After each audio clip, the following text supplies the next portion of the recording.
So welcome back to Doune for the afternoon session, and the first car on the hill already, and the 716 John Bruce in the family MGZR. Personal best from joining this car earlier on today, at 58.02, and of course he shares his car with his son Ewan, who set a new junior record earlier on, 58 seconds exactly. So John's followed up with Jody Gordon, and Jody equalled his class record earlier with a 52.09. He'll be going for a better run this afternoon. His father, Campbell, who comes later, also set a PB this morning with a 54.34. So if you have a program, the record of the program is wrong for this class.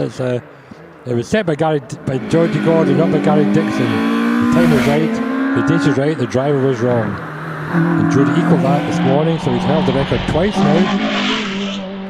Is he going to get a 52? Doesn't look that good this afternoon. No, it's just slightly slower, 52.32 for Jody Gordon. The time for John Bruce, by the way, was 56.93.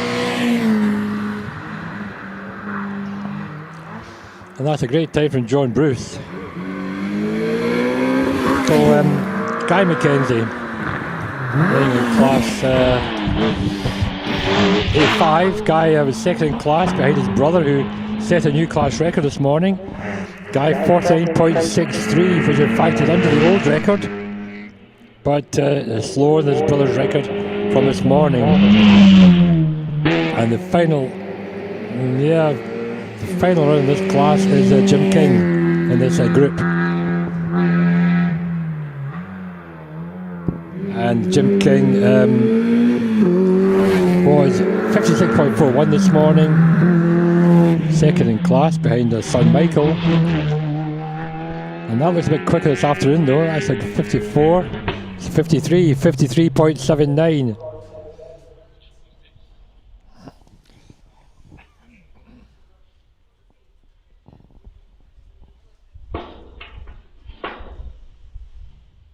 So that's the end of that first batch of cars after lunch. I hope you've all had time to grab something to eat and get back here for this afternoon session. The sun is still shining here at Doune.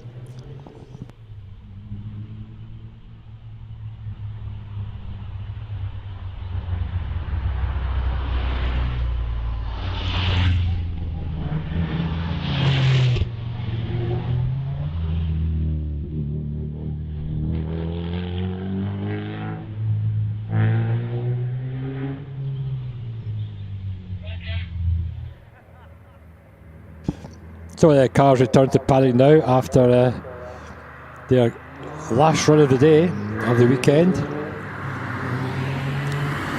So, time for Jody Gordon, 52.32, just slower than he was this morning, so he hasn't managed to break his own record, just equal it. But a good time there for John Bruce. He told me 58.02 was his best time, his personal best in that car, but now he's got a 56.93. Which is a good over a second quicker. And then, as I say, Guy McKenzie, 49.63, under the old class record held by his brother, but not as quick as the record that Jamie set this morning. So we have a good afternoon's hill climbing, I'm sure. We had a number of class records this morning. And we had a very exciting run-off, which was won by Will Hall, if you missed it. Will with a 35.17, won by 0.28 of a second from Wallace Mingus in second, 35.45, and Sean Gould just 500 behind that, 35.50. And bringing up the rest of the runners in the 35 seconds was Dave Uren, 35.61. The best time, the best performance, one of the best performances in that run-off is probably Jonathan Varley, a 36.45 for fifth, his personal best here on the hill. And certainly the fastest time done, I reckon, by a 2 litre normally aspirated car at Doune overall time.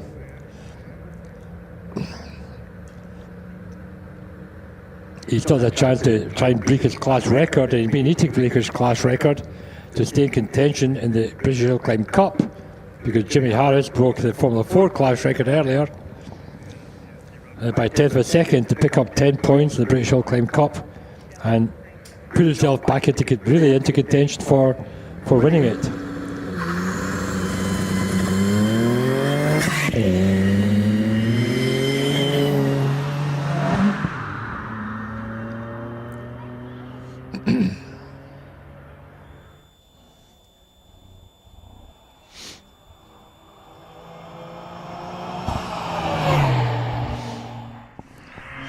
So, first car next batch is Graham Shee.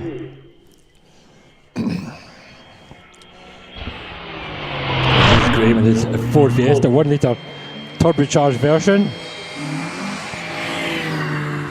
And Peter Lawton in his Peugeot 106 Rally is the third car. Fourth car in this class to go up the hill this afternoon. And then followed by Andrew Reid, who'll be not long behind him, and Daxon Cherry. So Graham Shee just going across the finishing line of 55.62, which is an improvement by over a second.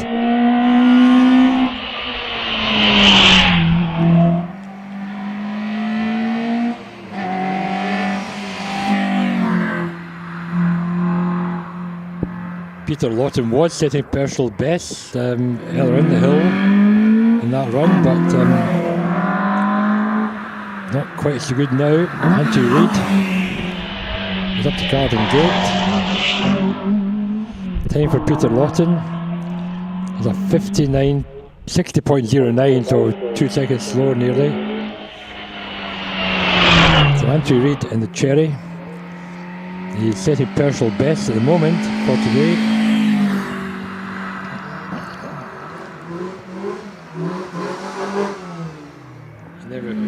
Malcolm McDonald is at Citroen C2, the first of two C2s.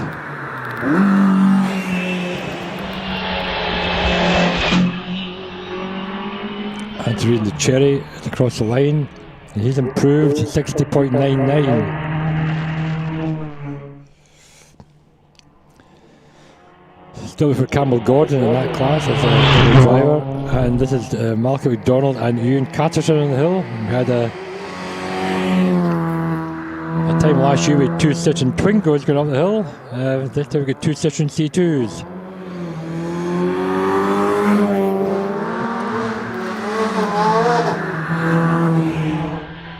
Malcolm McDonald going round the top bend.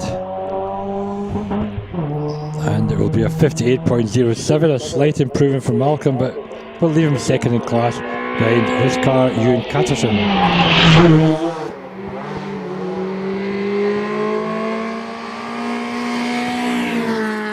Brian Hunter in the Mini R53, the 60 turbocharged Mini, really up against it in his class against two Subarus and an Audi TT. So this is Thomas Rapson, the first of the Subarus going up after Brian Hunter. But time for Ewan Catterton, 56.11. So Tommy Rapson was actually only 0.32 away from the class record. And the class record has stood since 2010. So if Thomas could find 310s, he could break that long-standing class record of Paul Martin's. Time for Brian Hunter, the 55.30. How's Tommy doing? He's setting class leading times at the moment. Followed by Tommy Rapson, Father Tommy in the Audi. So this is a good for Thomas Rapson. Again below 48.20. He can, as a new class record for Thomas Rapson. So a 15-year-old record goes to Thomas Rapson here in the last weekend of the year at Doune. And that makes it hard for David Reid to win the class now, I reckon. David Reid left the line, but he won't know that time for Thomas Rapson. But he's a Big ask for him to beat that, I think, now.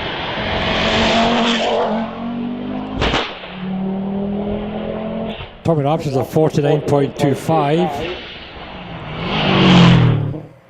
So David Reid, best this morning was 49.85. Can he get close to 47 second run he needs now, but he's just putting personal best. No purple sectors yet, so he's a bit slower than Thomas. I will stay all the way through to the finishing line now because it's a 48.54 for David Reid. So Thomas Rapson.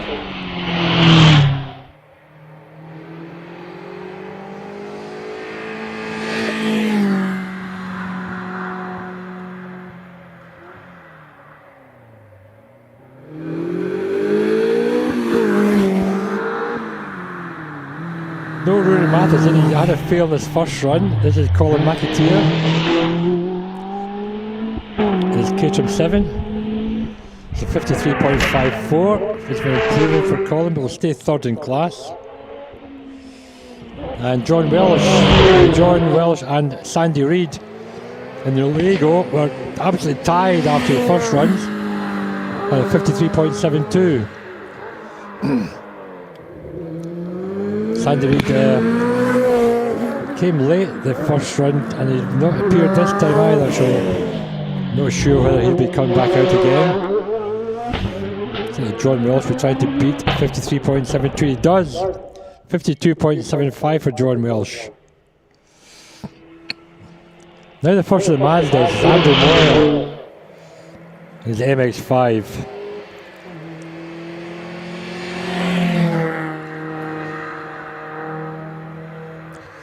And Alan Cuthbert also the hill in the Mazda. So two Mazdas at the moment. But, the quickest time for the Mazda.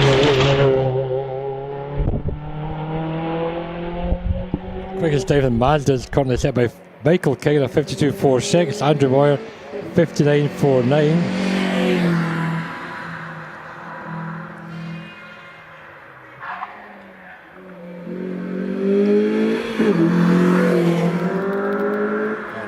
And Campbell Gordon and Peugeot back to the road saloons. Campbell Gordon, who set a personal best this morning, 54.34.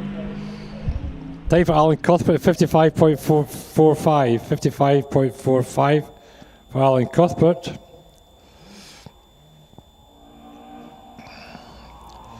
Just needs one Mazda to come, that'll be Michael King.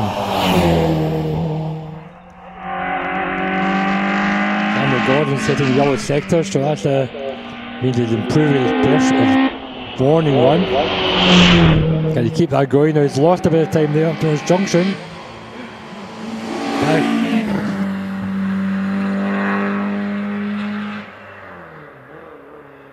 Back to the grey sectors there for Campbell.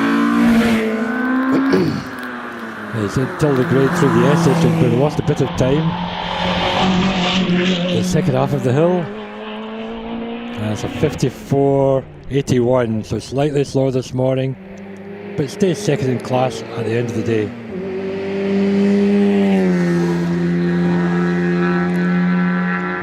Michael King, and then we've got the double-driven Reynard of Scott Sheridan. He's got his second in class behind Charlie Forsyth earlier. Michael King across the line of 51.85. Wow, that's like 300s away from the class record.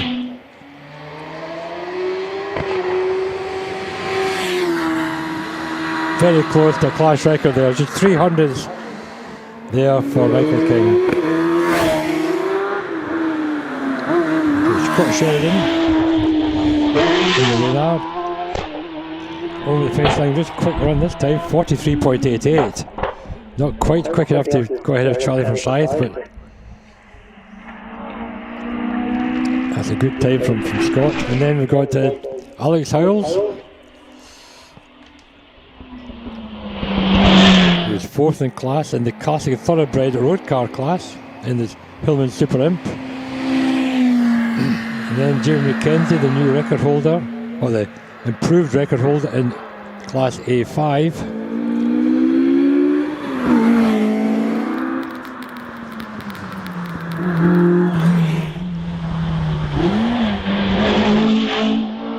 Jamie McKenzie running purple connectors again, so he could break his record. Alex Howells at 60.45, improved. Still stayed in 4th spot in that class. Here's Jamie McKenzie. The purple sector's up through junction as well. And through the S, he's still running purple. Can he get below his record again? It's a 40, it looked like it, 49.26. No, 100th of a second slower than his record from earlier. That's consistency for you.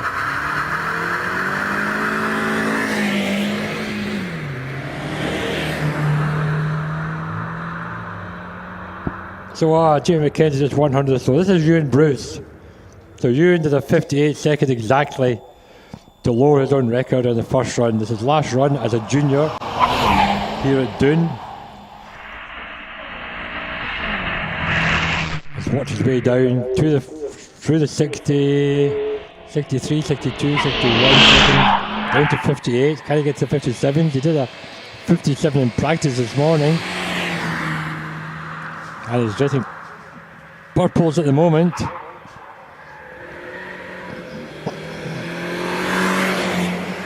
And still a purple through junction and through the S's, so can he keep it going, get below 58 seconds?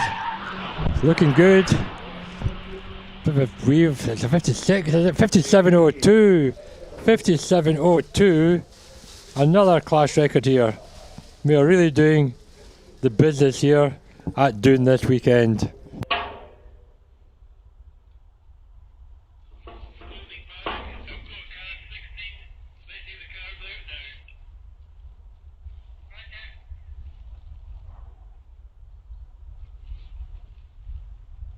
And that's the end of that batch, and that's one class record. Previously, the previous run was 100th away from the class record.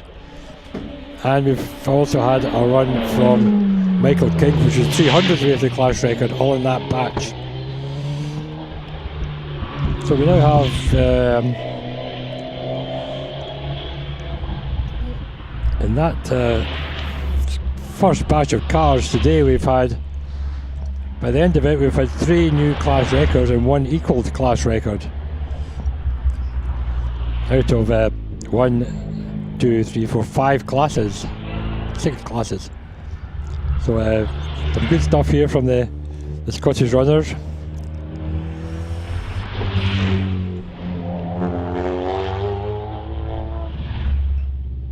We now get people tuning into the stream from Finland and Saudi Arabia. So welcome everybody.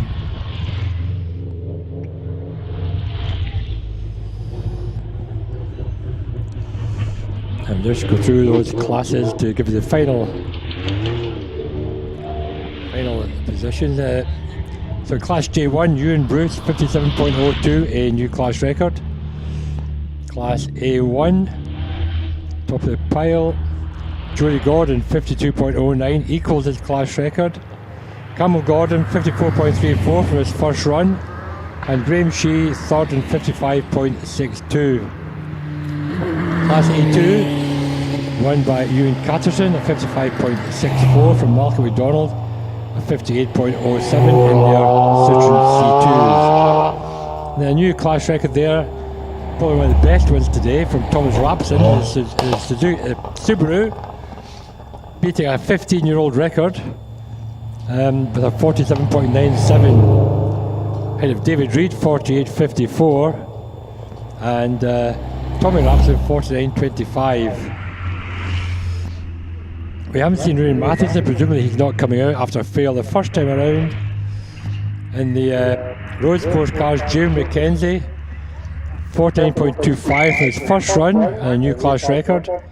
Guy McKenzie, 49.63, and Colin McAteer, 53.54. John Welsh, with no sign of Sandy Reid. John Welsh wins the class, 52.75. Breaking the time with Sandy Reid, 53.72.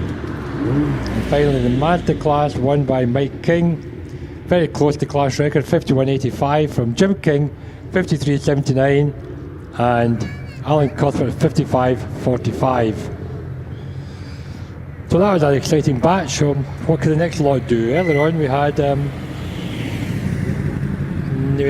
no class records, the rest of the Scottish runners in fact. So can we get some more? Had some close runs, but nothing sensational. So can we get who's the most likely one to get a class record? Well, they're all quite a bit away from the times actually. It could well be, yeah, that could be the end of the class record breaking for the Scottish runners this afternoon.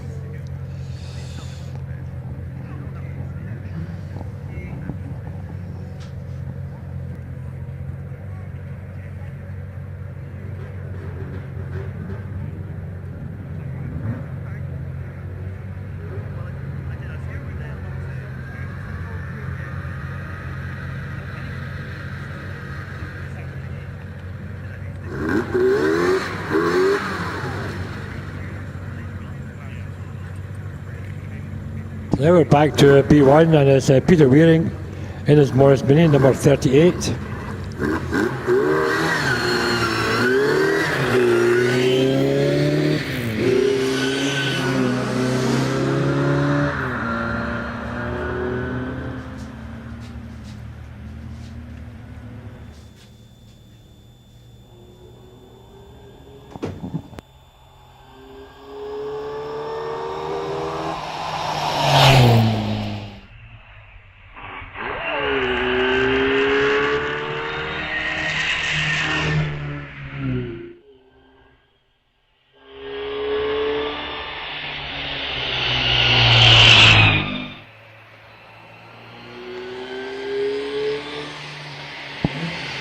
Peter Weary followed by Alan Ligertwood in the Vauxhall Nova, and then we have the Mel Chisholm Anglia, which I'm sure was not running properly this morning. Yeah, we did a couple of seconds slower than normal this morning in Mel Chisholm, so here he goes this afternoon. Time for Peter Wearing is improvement.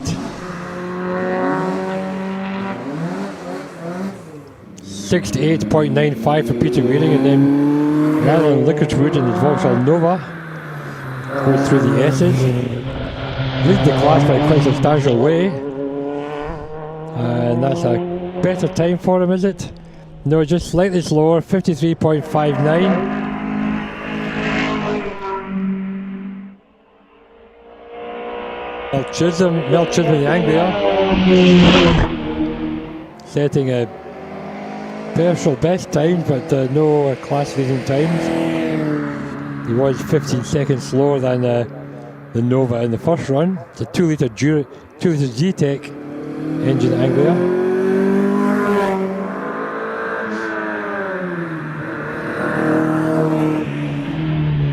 Paul Ramsey in the Opel Corsa is halfway up the hill. But time for Mel Chisholm, 64.93, that's a better time. These are in second place in the class. So Paul Ramsey was third in class behind the two Fiestas which to follow. Well, in fact, no sort of Mark Rennie, it's Gary Warner who's next in the hill. So Paul Ramsey is finishing down at 53.23.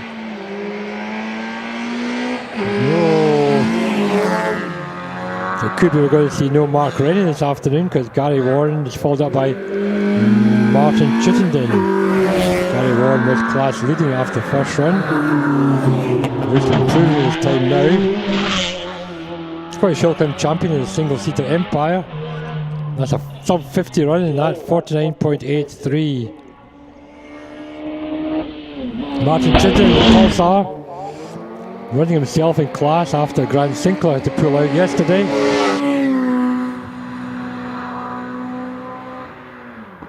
And Chris McDade in his Hillman Imp, the 1800cc Rover K-Series engine in the Hillman Imp of Chris McDade. And Martin Chittenden loves coming up to Doune for his base in the north of England, 52.70. 52.70. So here's Chris McDade in the imp coming up to junction. It's going really well, but he's lost a bit of time there.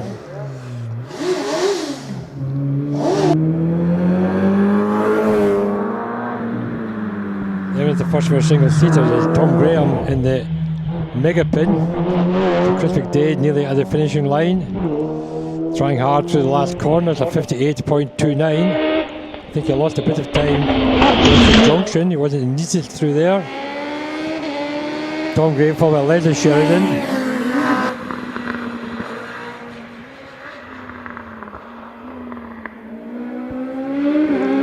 And then Charlie Forsyth is coming up shortly. You can tell it's very loud. Charlie Forsyth. Tom Graham nearly the finishing line. It's a 54.15, a slight improvement for Tom. And Leslie now. She's doing a personal best for today on the hill. 48 was her finishing time in the first run. And we see Charlie Forsyth leave. Will we see Gary Dixon this afternoon?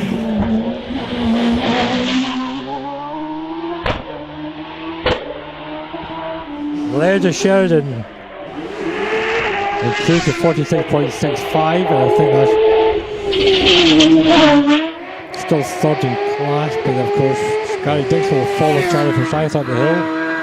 Charlie Forsyth now going fastest in class, so he's leading the class at 43.32, the self-built 130. Oh, bit untidy through the S's there near the cone. Oh, and a bit untidy at the top corner and weaving along the straight, but still a 42.91. Took both sides of the verge really along the bottom straight. He's Gary Dixon. Can Gary get through East Bray? Oh, he's been slowed down. They've got a red flag because of possible debris on the track. Yeah, Charlie Forsyth. Just sweeping up after Charlie Forsyth, little off-track escapade at the top of the hill, and here's a picture of Charlie's last corner exploits. Bit untidy through the S's at this point here. Unbalanced by the cover through the last corner, trying hard out to just misses the barrier on the right hand side. There's two nibbles of the verge and across the other side, but safely makes the top at a quicker time, 42.91. But it means Gary Dixon's been disturbed, obviously, and red flagged. And so we'll have to go back down to the start line. They're going to turn him in the escape route junction and send him back down the hill again.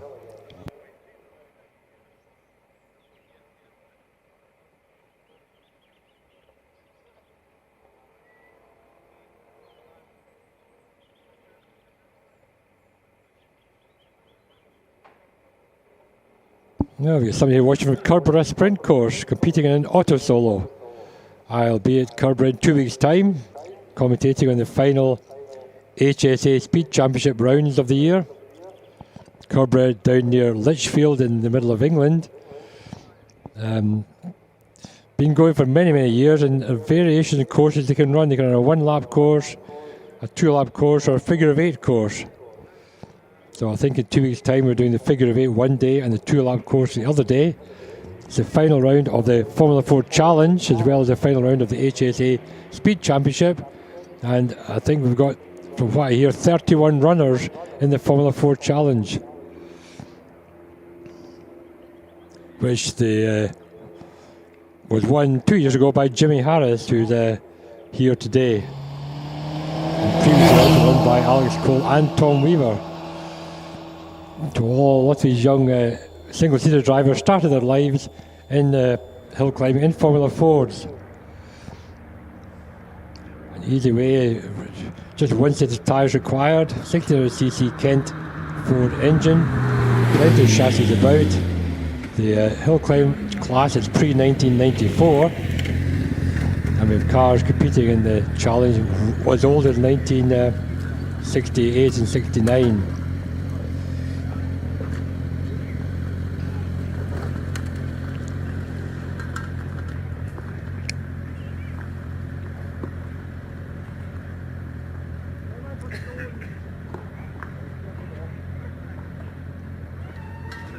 So Gary being pushed back a bit, let him get some tyre warming done. So an adventurous day for Gary, off of the first run. Red flag second run, can he get to top this time?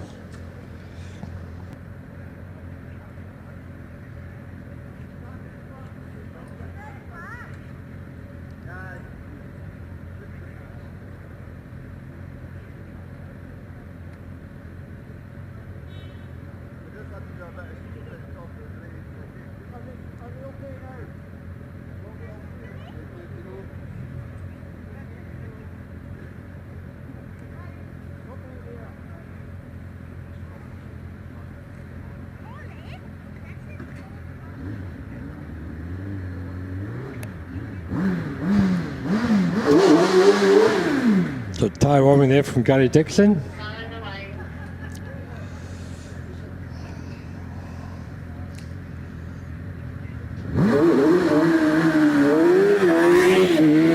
And Gary Dixon's away this time.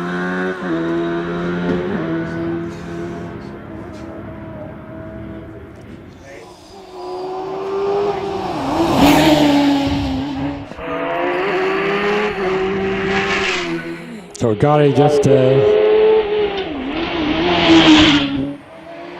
now into his personal best of the day at the junction. So heading up now towards the top of each Bray. This time with a bit more circumspect this time. So he's going to get to 42 to beat Charlie Forsyth. He might do it. Very close.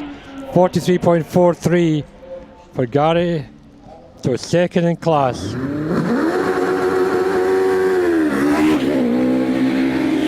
Now Rory Seaton's on the hill in the Force HT.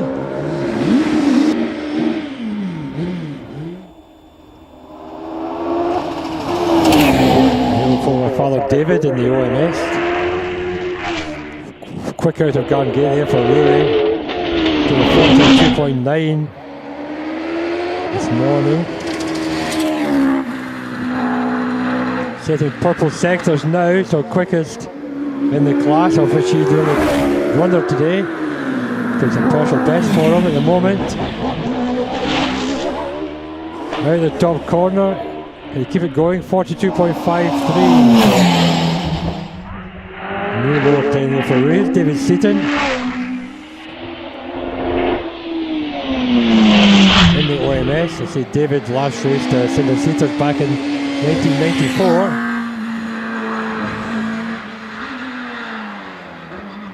And that was a 2.3 turbocharged pull bike, so well used to power from single seaters. 37.4 was his best so far. Can he get below 47 seconds? He can indeed. 45.08.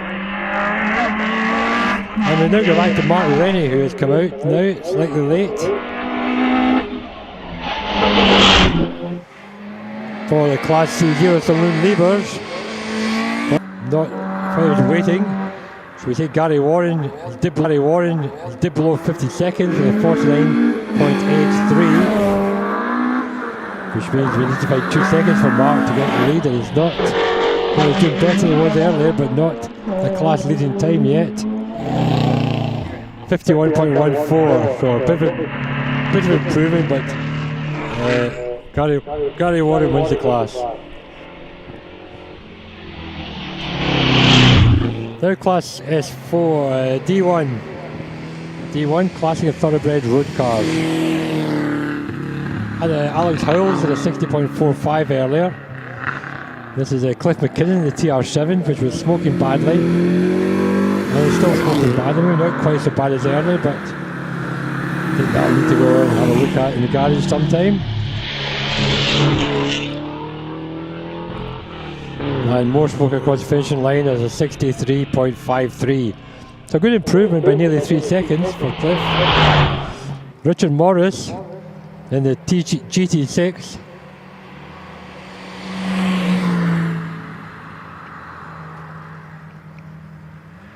You might have seen Richard in a yellow TVR before. Tom Marr follows in the MG Midget. Tom was third in the class by just 1/100 of a second behind Jenny Howells. Richard Morris looks like an improvement for Richard as well, but no, it's just out. 66.65. Tom Marsh, or can Tom get ahead of Jenny Howells now?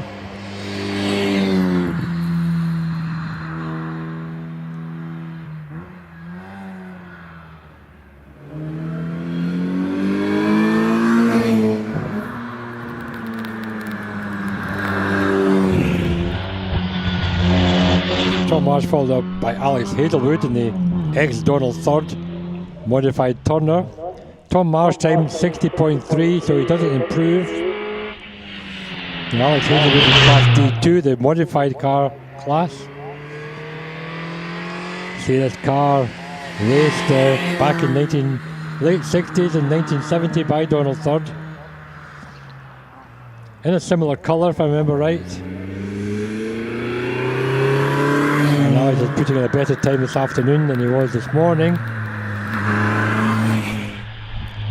And he's followed up by Malcolm Galloway in his Hillman Super Imp. Alex Hazelwood across the line, 65.99, finds over a second improvement there. Malcolm Galloway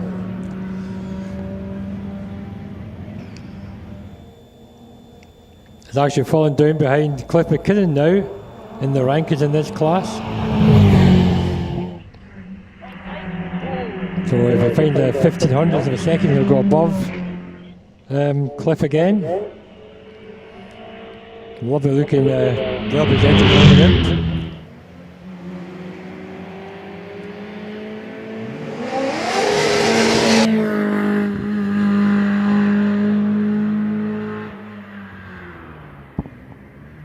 But again, a bit of smoke in the back of the Imp coming up the hill. Jenny Howells is on the hill. She is second in class.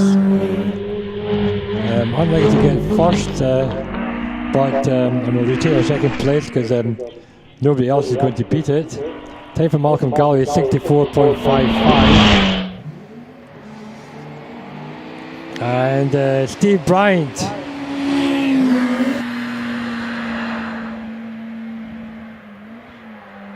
From the Jenny Howells Hillman Super Imp to Steve Bryant in his 4.7 V8 Ford Falcon.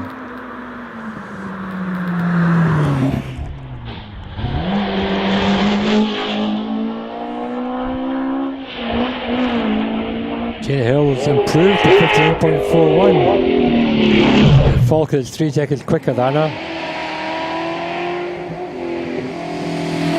Not the progress up the hill from Steve Bryant.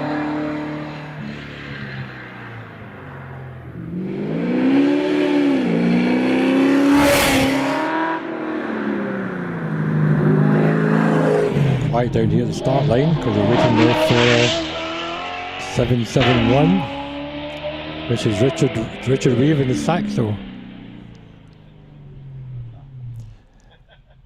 Steve Bryant doesn't have a time, so he may get a rerun for that.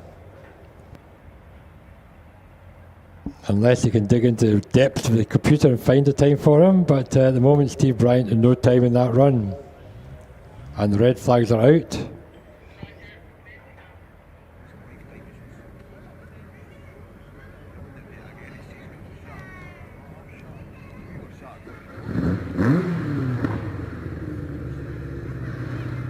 Okay, so John Alveston been brought forward.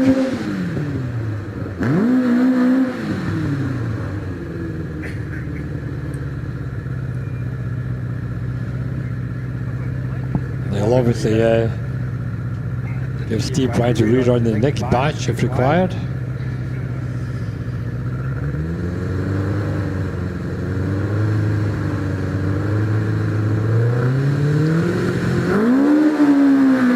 And John Alveston leaves the line in the Brabham BT38.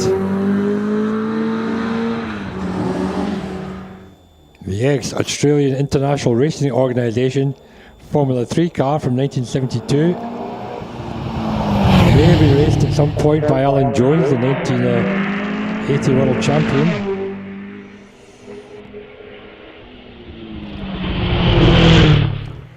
And John setting better times in his earlier run this morning. Richard Weaver on the line with the Citroen Saxo.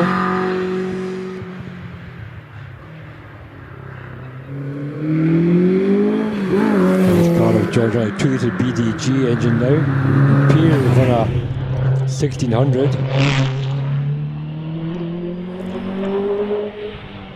49.16 for Doune Elvis, a good improvement there. Richard Weaver.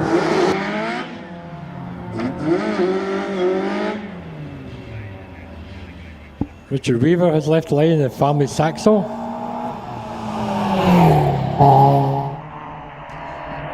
So this is the first of our drivers in the British Championship section of the programme, starting at page 14 of the programme. And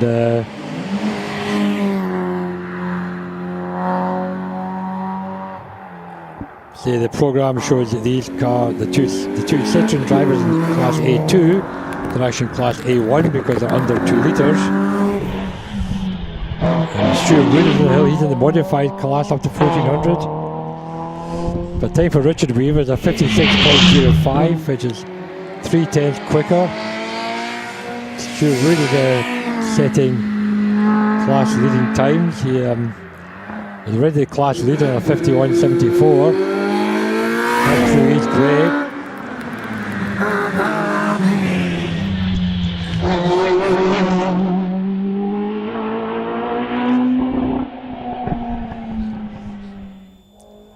Stuart Wood 50.88.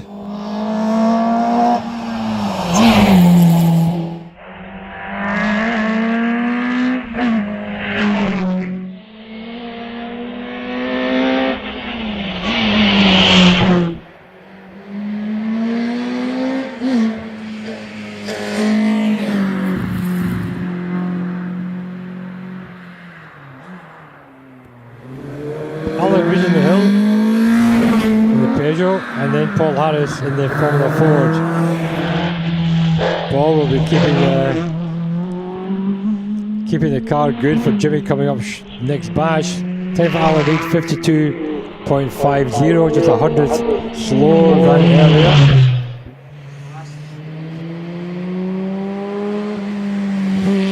Paul Harris followed by Tricia Davis in the Force. The Force TA with the Yamaha V8, built by her husband Terry.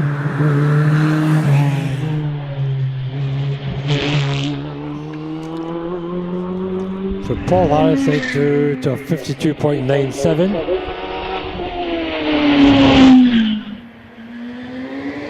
And Trish Davis in the fourth, so 52.02 in the first run this morning.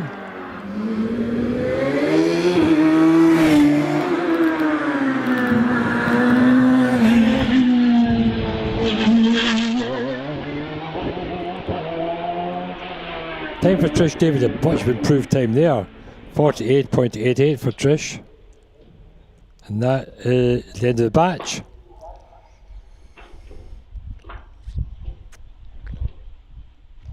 And we've got on the screen, we've got Harewood Hill Climb events appeared on my screen.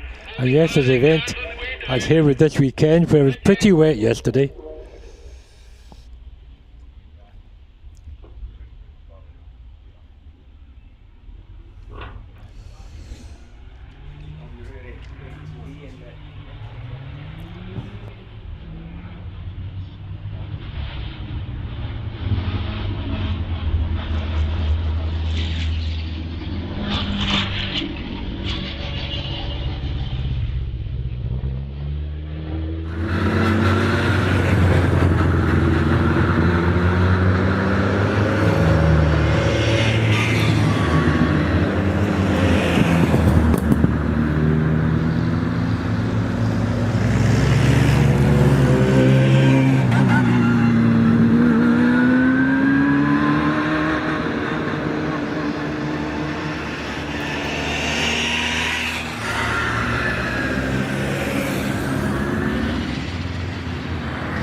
question on the stream about the engine in the yellow Mini.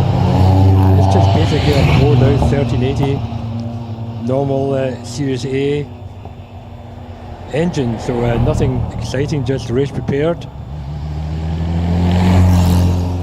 And yes, it's not much slower than the old Brabham Formula. It's not a Brabham Formula 1 car. Steers on the stream, it's a Brabham Formula 3 car. So it's only a 2-litre engine, not to the BDG, it's only a Formula 3 car. So launched Brabham Formula 3 BT38C, to be precise, from 1972. But the Stewart Mini, a 1380, which is pretty close to the maximum you can bore out an A Series 2, I think.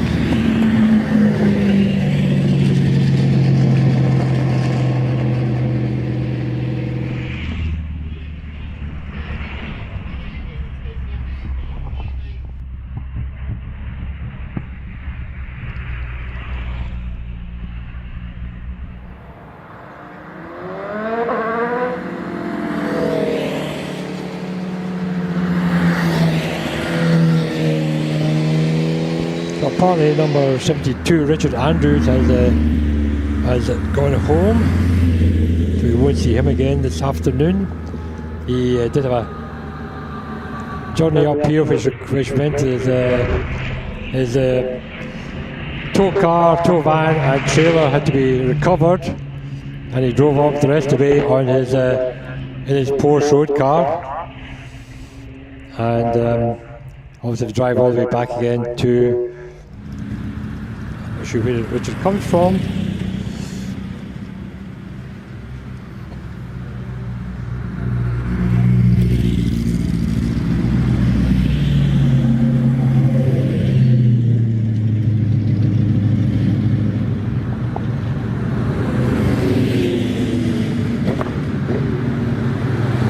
Richard Andrews comes from Wakefield in Yorkshire. So we're back to Wakefield then in that lovely Porsche GT4. Life's such a shame sometimes, isn't it? So yes, Richard Andrews has left the arena, having won his class, being the only one in the class. No John Pick, number 73. We should go straight back now to Tom Weaver, number 71, unless we see Steve Bryant in the Falcon again.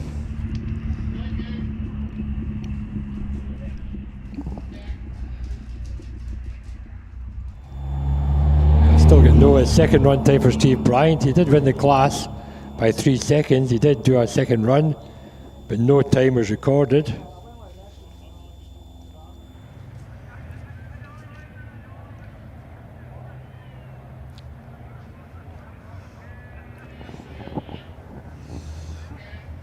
So let's see who comes up next.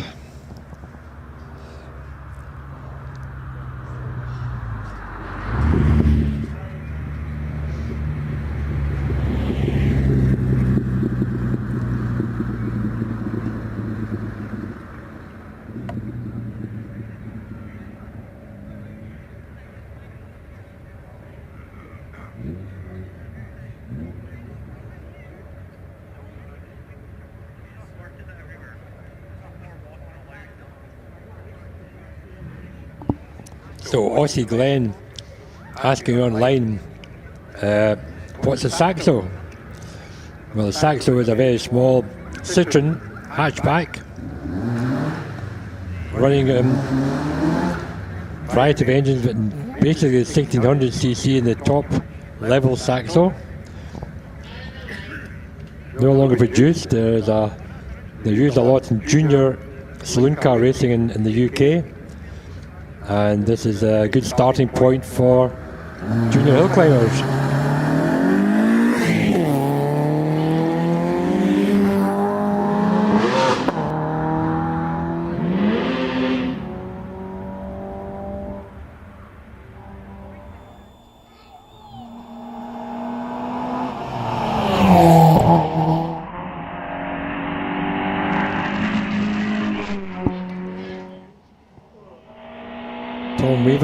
Already won the class out of his father Richard.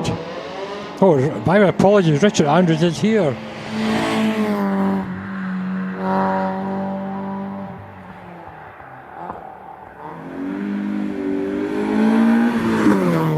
obviously misinformed. Richard Andrews is still here. Certainly Clark of the course was looking for him a few minutes ago, but he's on the line going up the hill. So Tom Weaver, 53.27.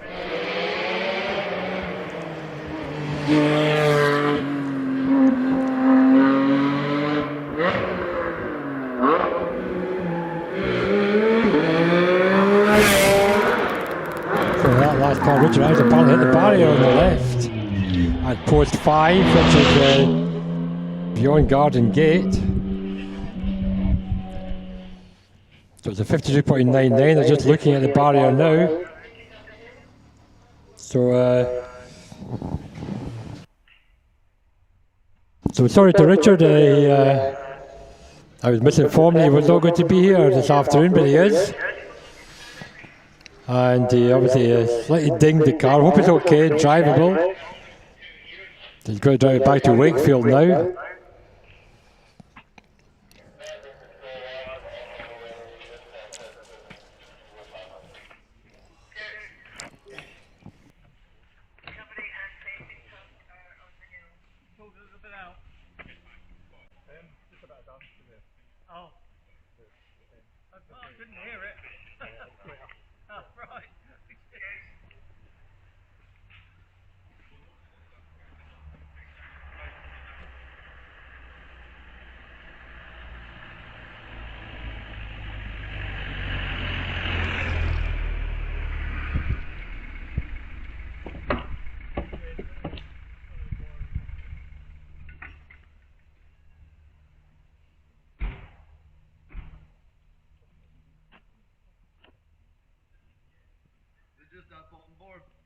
Yeah, got the wire on the back. You got a pinch bar of it.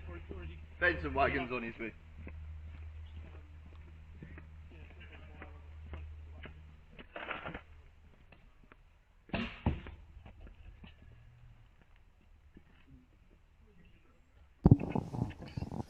So we've got the barrier truck up the hill now. Just the second car to hit just that area today. Ian Tucker hit it earlier on. Here comes the fencing truck to have a look at the barrier there. Oh, and a bit of wood coming out, so there's obviously some damage to the fencing there. Tim Thompson, clerk of the course, come to supervise. So a bit of a delay now while we get this sorted out.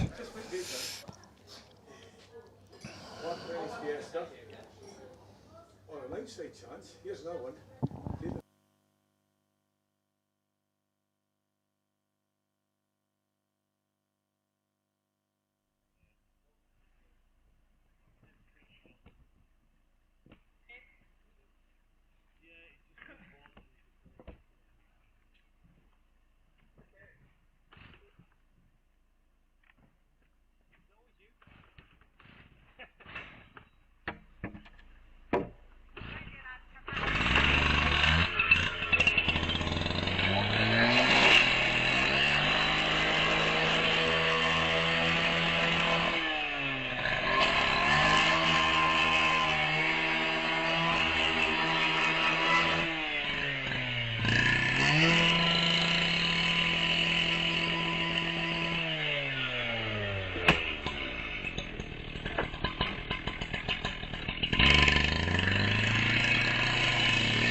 So Rich just trying to zoom out the camera there to get a better view of the repairs. And yeah, because a little bash from a Porsche, there's a bit of damage there. And he comes at the finish.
So happy birthday apparently to Simon Fido, who is marshalling on the hill today.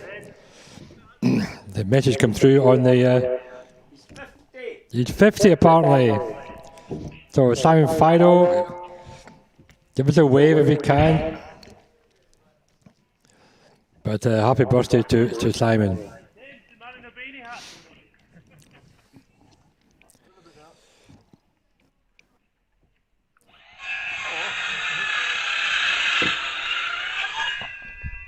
Yep, so the damage, well used to repairing the fences here at Doune.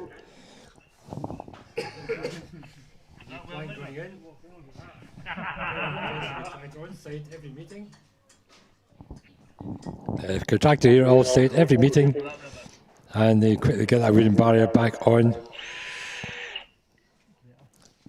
As you said, the poor hit it. Carried on the top of the hill, but he's got to get back to Yorkshire, so I hope he's okay and not too badly damaged. Good to see so many people here today. It's the biggest crowd we've seen for a while here at Doune.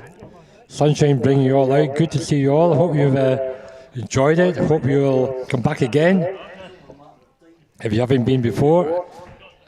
If you have been before, I'm sure you can tell those around you to come back again because it's such a great weekend here.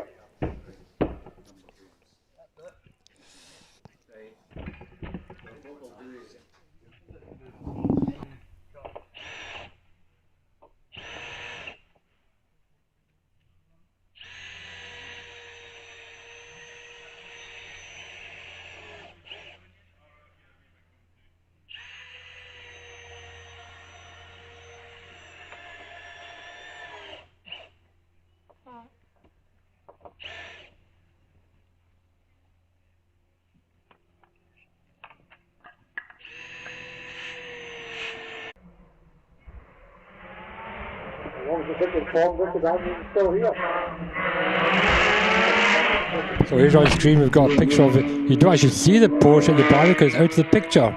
But the marshal's reacting very quickly to put the red flag out. So just off the end of the picture there, we obviously had the contact between the Porsche and the barrier.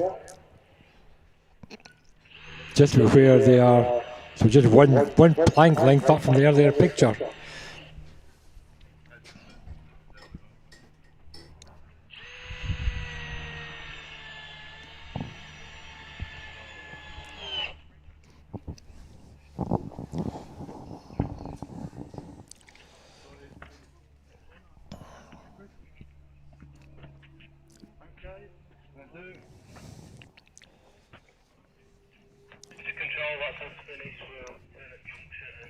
I will go back and give you a list of the class winners, just class winners only in the Interclub Scottish Championship rounds. So J1 was Ewan Bruce in a new record. A1 was Jody Gordon, who equalled his own record. A2 was number 21, Ewan Catterson. A3 is Thomas Rapson in the Subaru in a new record. A5 was Jamie McKenzie in his Caterham in a new record. A6 was John Welsh. A7 was Michael King in the Mazda. B1 Peter Wearing. B2 Alan Ligertwood. C0 was Gary Warren in his Fiesta. C1 Martin Chittenden in the Pulsar. C2 Chris McDade in the Imp. C4 was Charlie Forsyth in the 130R. And C5 and fastest time of the day in the Interclub, Rory Seaton in the Force. C6 David Seaton. D1 is Stephen Bryant in the Ford Falcon. D2 Alex Hazelwood in the Turner. And D3 John Albiston in the Brabham. So thanks to Rich for putting those up on screen rapidly while I'm talking through them. And we now have obviously class winners. Tom Weaver won Class A1 in the British round, and Richard Andrews by himself in Class A2. So once we get the barrier repaired, we'll be back into the next car. Should be John Wood in the yellow Mini.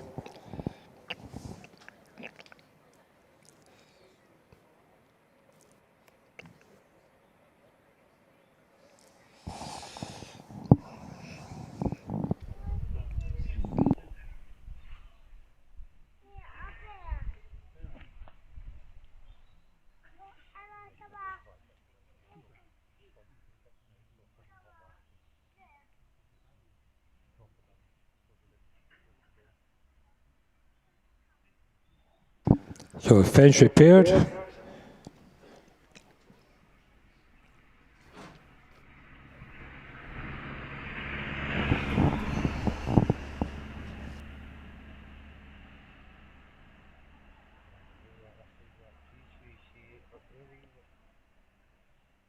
So just waiting for the fence repair van to come back down the garden gate.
Going back to the Richard Andrews Porsche, I mean, immediately after he hit the barrier, he was going up through the Porsche junction at 83 miles per hour. So obviously, car was presumably running quite well at that point, and hopefully that means there's no or very little damage to the car.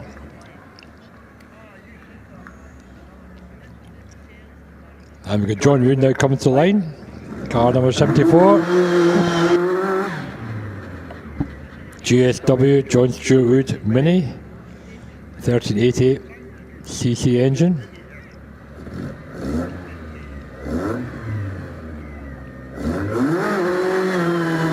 And he's off. He'll be followed by Stuart Reid.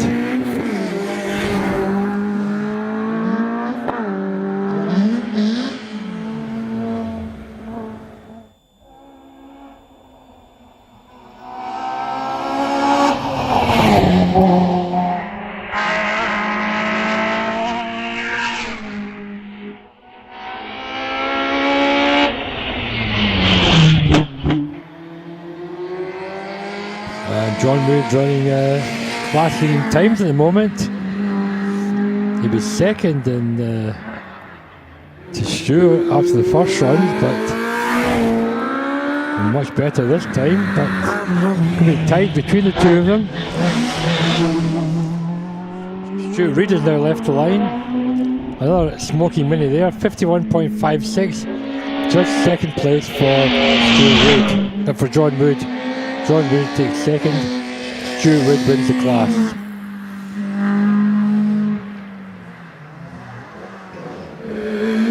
Stuart Reid in his Peugeot 205. holds the class record of 45.76, but this is a 47.28. Better than earlier, and should win the class. Ramsey's next up. Again, another smoking car here. End of the season. Changing the engines out and repaired.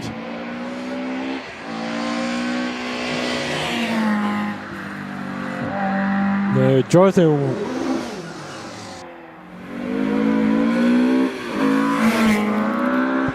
Jonathan Williamson is on the hill in his Porsche. He set a new record earlier on with a 53.98. That was against his wet record from June. So he could set another reduced record this afternoon. Jonathan all the way up from Taunton and Somerset. Been hill climbing this particular Porsche for 40 plus years.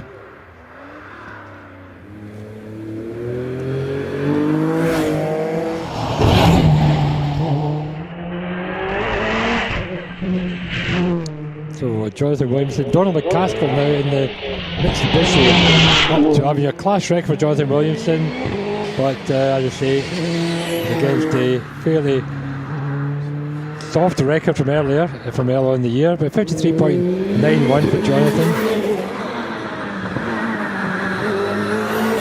I missed Jock Ramsey. Jock Ramsey's time is 50.72. And Donald McCaskill 45.57. Second outside his ever best from 3 years ago. Now Jeff Tremlow.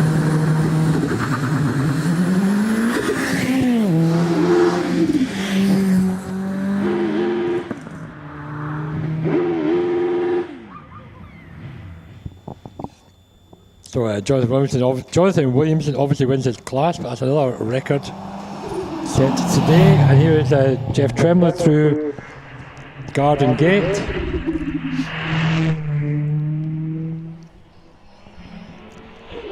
Pulled up by Phil Goff, the first of the two Caterham High boosters we have.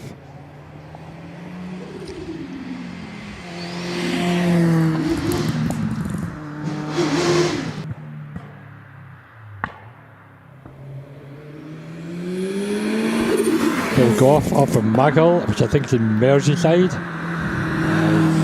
He does. He's involved at Barber Manor Hill Climb, where we used to go to for the HillClimb Championship. Time for Jeff Tremlow, 57.06.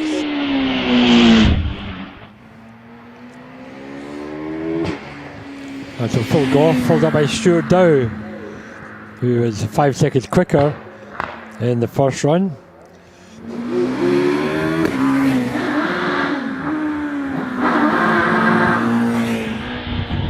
Stuart Dow from Dunfermline and his Caterham High booster. The class record for this class is Gary Dixon at 44.50.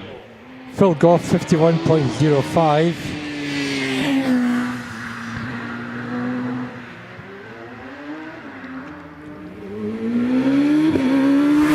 Matthew Price in the Radical.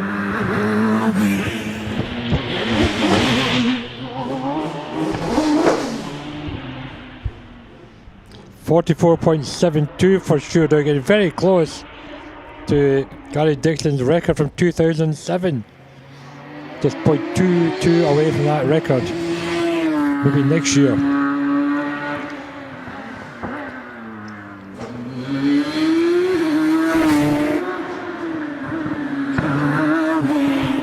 Matthew Price setting quickest times at the moment for the day in the class. 43.42, yeah. Found another near half second there. So Al McDonald really just needs to be looking to improve his time from earlier, 46.45.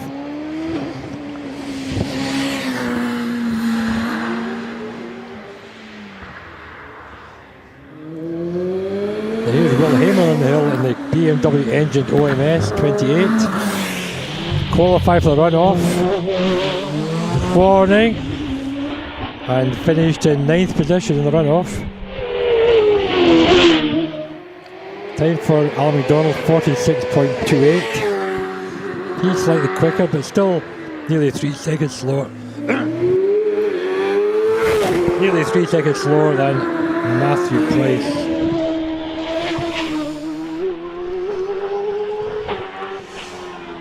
Will Hamer, the only runner in the 1100cc class, and that's a 40.20 for Will Hamer.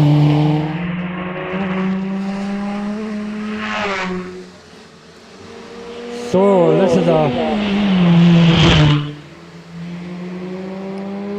critical run here for Jimmy Harris. He needs to break the record again to continue his upward progress in the British Hillclimb Cup standings. But he's at the moment he's up again at the moment. They can't get below 47.4, which is the record before the start of the day. He can, 47.33, so that's another record for Jimmy Harris. The question is that enough to win the British Hillclimb Cup or not? There's still one meeting to go. There's still an opportunity for people like Jonathan Varley to break records as well. Jimmy Harris has now broken 2 records this year. 3 records actually, 1 in the first of the season, 2 here, 3 record-breaking point scoring. Jonathan Varley still has 3 chances left. As does, of course, Jimmy Harris. Time for Stephen Owen, 43.15 in the OMS 28.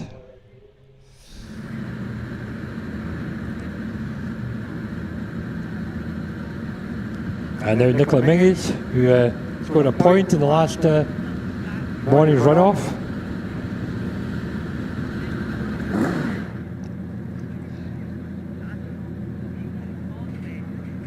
They're pushing her back.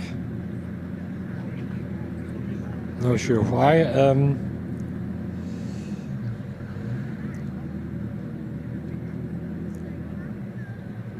So Nicola's going back a bit, and the Sally Marshall's going to have a discussion about something.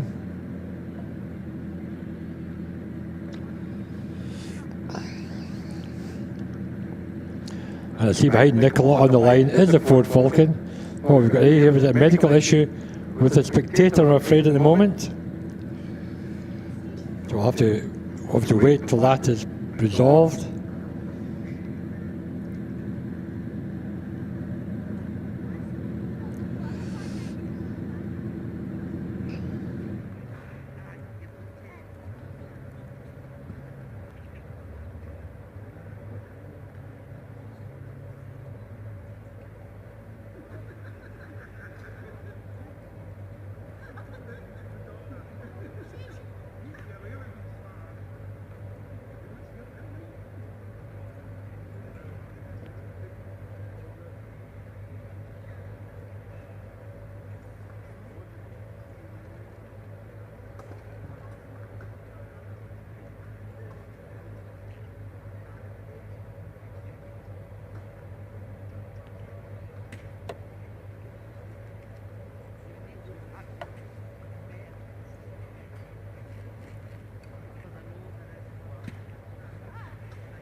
So a bit of a break here, we'll keep you up to date with what's happening.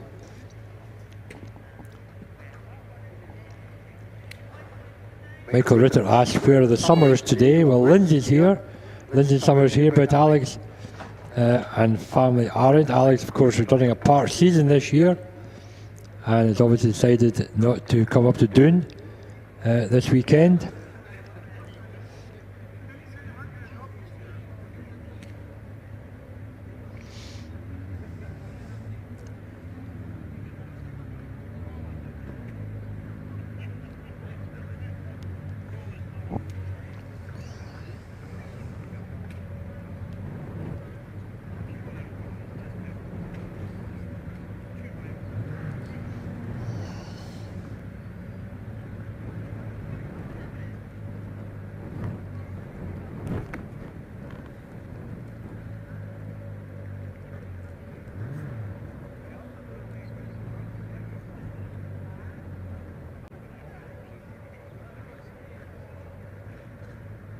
We had a similar problem here in June, if I remember, and we had to obviously wait for an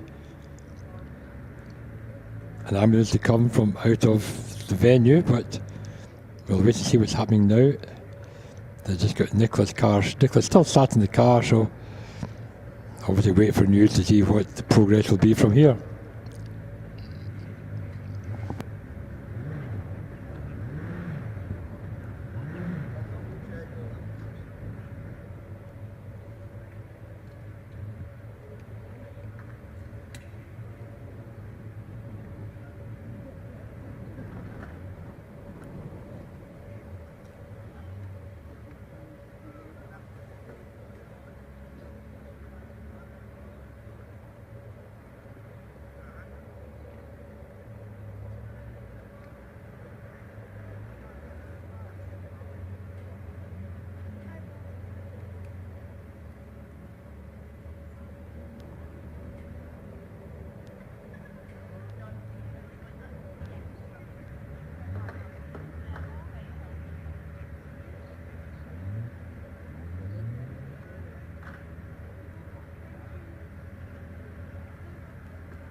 Attention paddock, attention on the hill.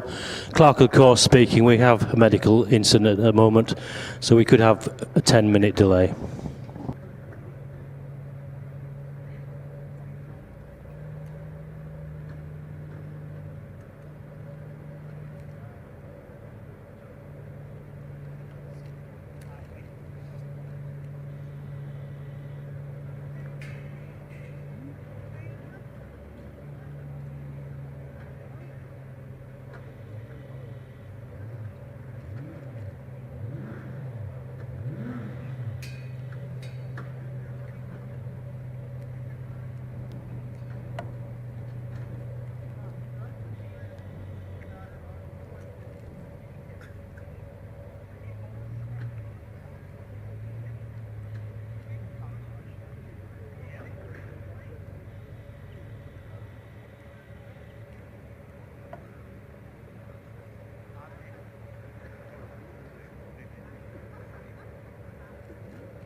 across the meadow and that. Yeah, this is going in function. As soon as you get to the top of the hill, Yeah, yeah, you've got a great corner before you get to the top of the hill. yes. We watched a fair bit of that this morning. That's the thing for me. We were stood with Chris Merrick and he was telling us a bit about it. A long time since he's hill climbed. He's local to me. Not that I know him. But, I've done this. I've done massive treasure.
So we'll just see a few highlights from the weekend so far on the stream. Here's the Porsche, which you don't actually see lady with the barrier in the car. I think it's still at the top of the hill. So we've had the end of that batch yet. So just a number of highlights there of what's been happening so far. Nicola has eventually left the car, and we'll just wait to hear how this medical issue resolves itself. As I said, if you've been coming to Doune, I don't know how long you've been coming to Doune for, here, people out there on the hill, but I say I first came in 1968 when the hills first opened. After the rest to be thankful really was the main hill climb in Scotland and Bowness, but the rest to be thankful was by the late 60s, still in the British Hillclimb Championship, but the road was getting rougher and rougher, and eventually it was decided that it would no longer hold hill climbs at the rest to be thankful, and search was on to find a replacement, and Lord Doune, who owns the land here, car collector, put a proposal, and a chap called Ray Fielding, who is a Scottish racing driver, designed the course. And when it opened in 68, there was a car museum here where the Antique Centre is now, Lord Doune's personal car collection. And the paddock was actually the area where the car parking is for the Antique Centre. So all around about the barn here in the middle was the car parking area. The trees obviously next to the start line were not there, and the trees up the hill by the meadow and top of East Bray were not there. Very much an open, bleak hillside at the time. So if you're standing marsh at the top of East Bray and the rain was coming in from the west, it was a pretty cold and miserable experience. Obviously it matured over time, and then when Antique Centre took over from the car museum, the paddock was moved into its current position.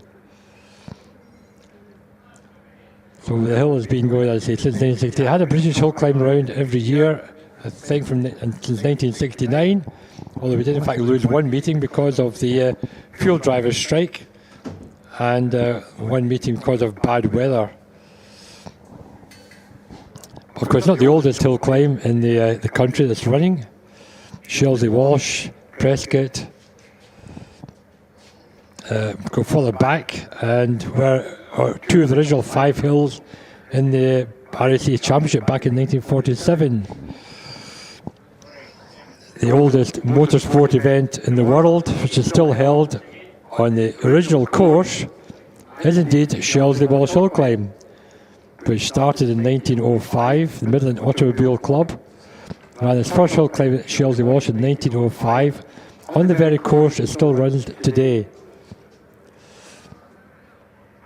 Crowds at Shelsley Walsh just after the war were incredibly, in the tens and tens of thousands, people coming from in the days when not everybody had a car. But Shells was not the first hill climb that the Midland Automobile Club ran. They started in 2001, running hills at Sunrising Hill, which if you're from England will know is on the road between Stratford on Avon and Banbury. And they raced there for 4 years, and it looks like we're getting back underway now, so that's enough of my hill climb history for the moment. We're about to get started shortly. Nicola is back in her car, and on screen now we've got the possible finishing positions for the top 10 runners, and you can see there's a bit of a range for some of them. The middle positions are not necessarily fixed as yet, between Sean and, well, really down to Warburton. There are possible movements between adjacent drivers in the Hill Climb Championship. The top 3 will be the top 3 at the end of the day: Matthew, Wallace and Will Hall. Then numbers 4 down to 12, well, could be variations.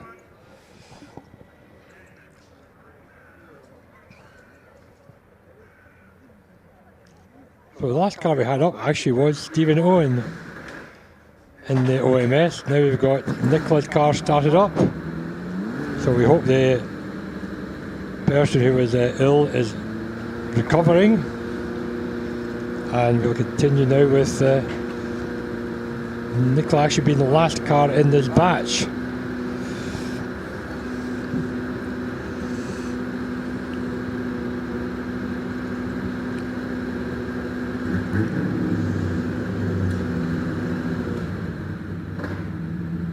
Funny enough, as you sat in the queue there, or waiting to be called up,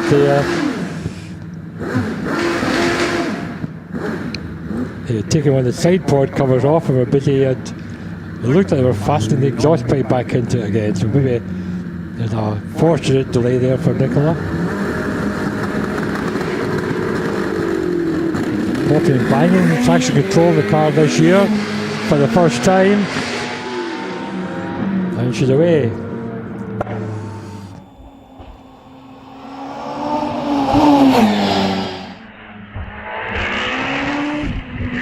But she's not the last car in the batch because we've got Steve Bryant in the Ford Falcon to follow up. Steve, who didn't get a time the last time he was up. And Steve Bryant has now left the start line in the Ford Falcon.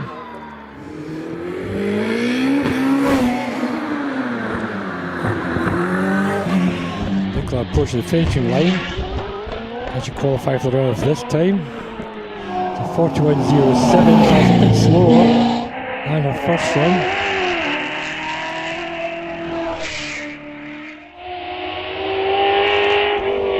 Here comes the first Falcon up to junction.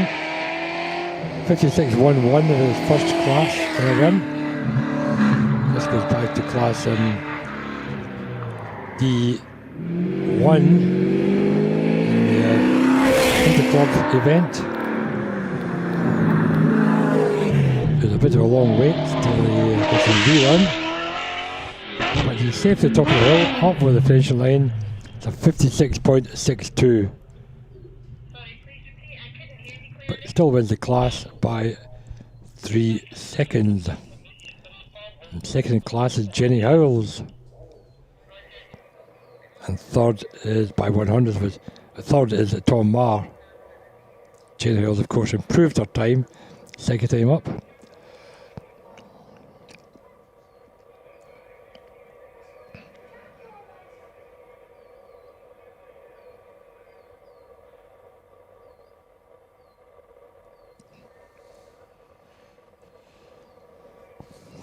So after the last runner in the Interclub event, it looks as though the best time of day in that event, the fastest of the day, has gone to Rory Seaton in a 42.53, with Charlie Forsyth second at 42.91 and Gary Dixon third at a 43.43.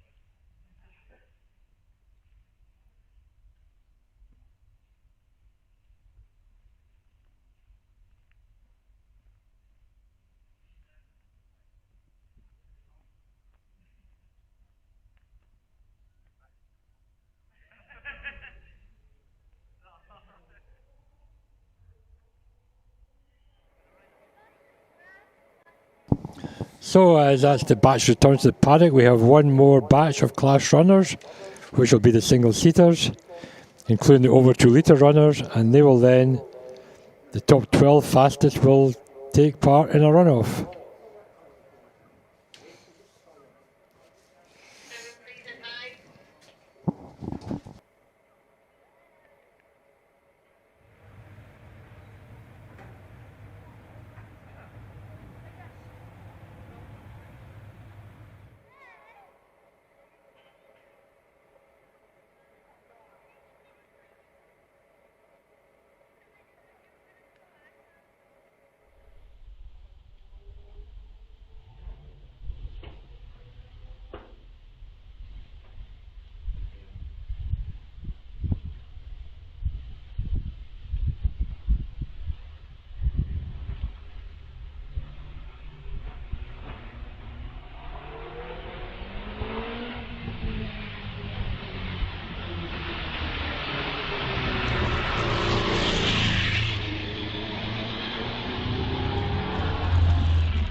that last batch, we had the Formula Ford of Jimmy Harris setting up under the class record that started meeting for a second time, which gave him another 10 points in the British Hillclimb Cup. That means he now has as his best 16 events, 3 times 10 and 13 times 9. At the moment, Jonathan Varley and David Warburton have 16 times 9, but there are still 3 rounds to go for Jonathan Varley.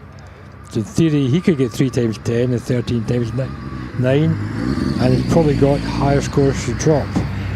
So at the moment, I think the battle of the British Hillclimb Cup is still open until Lowton Park, unless somebody can tell me otherwise. David Warburton is no longer going to able to win that cup now, because he can only get 2 class records from Lowton Park, which is leaving 1 point short of Jimmy Harris. And of course, Jimmy Harris could get 2 more records at Lowton Park. So it looks like it's between Jimmy Harris and Jonathan Varley now, depending on who scores the most records between now and the end of the season.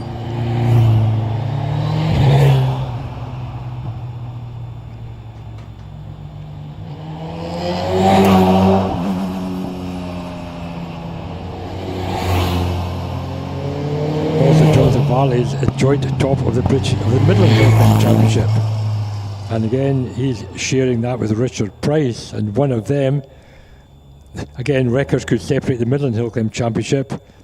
Both drivers have perfect scores so far, so one of them will get a record at Lowton Park to win it outright, I think, is the story behind the Midland Championship.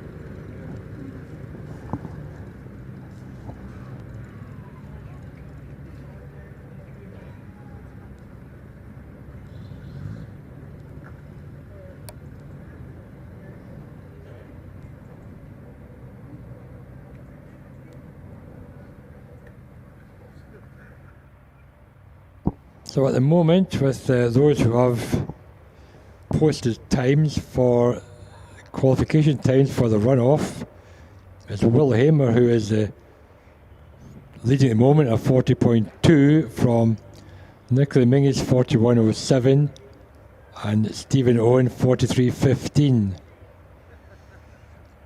But we've still got quite a few to go. And of course, Alex Coles did not get to run the first time up, so he'll be looking to get a score this time. And here comes Richard Andrews down to the start area in his Porsche.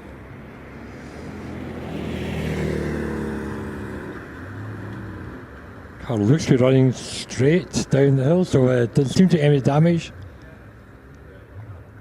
But no doubt a close inspection may reveal something, but let's hope that the car is fit and sound to go home later on today.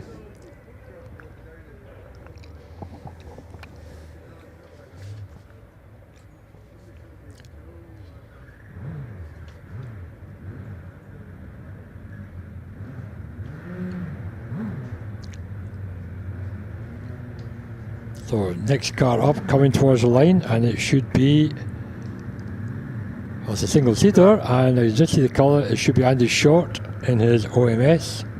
It is, it's a purple OMS of Andy Short.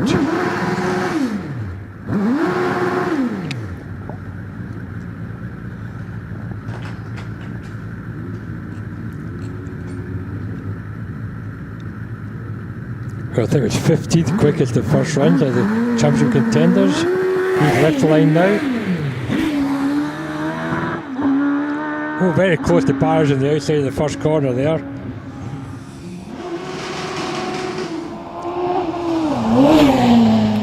Up through towards Garden Gate, through Garden Gate safely, and up through the tunnel. And appears inside into Junction. He's followed up by Mark Schlanker, who would qualify for the first runoff, but then Unfortunately spun off at the top of East Bray. Mark in a forced TA. Just Andy Short is OMS. Cross finishing line now is a 43.65. That's slightly slower. Mark Schlanker now qualified at 42.39. But we need a lot more than that if Alex Cole's car is going better. Up to top of East Bray, gets through safer this time, as he has done every other time this weekend apart from the runoff.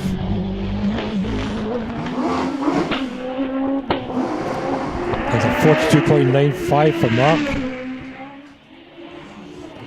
Gary Hill in his OMS 2000M. All these cars with 1600cc Suzuki engines.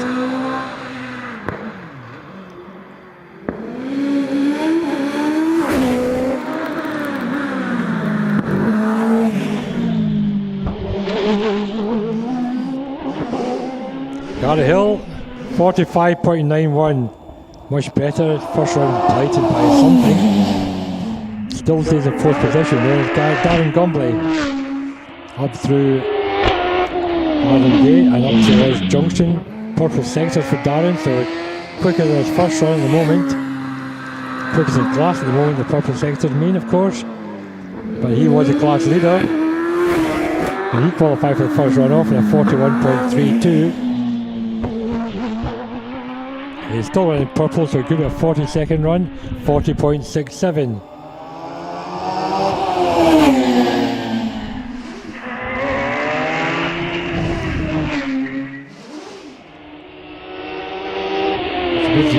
Second in the qualifications. Here's Terry Davis now, not registered for the championship. Another of the currently very ubiquitous forced TAs in all classes from the 1100s up to the 2.5 litre car of Simon Jenks. 46.63 for Terry Davis. And now Jonathan Varley. Under 37 seconds and a personal best for the first runner. Needs a record here to keep in touch with Jimmy Harris in the cup, so he needs to get below 37.06. Capable of that easily after we've seen it earlier. QS is 30.5. Can he get down to 37 or 36? Oh, just outside, 37.12. Safe qualification, but no record. Ian Tucker now. Finishing off his 2 litre class.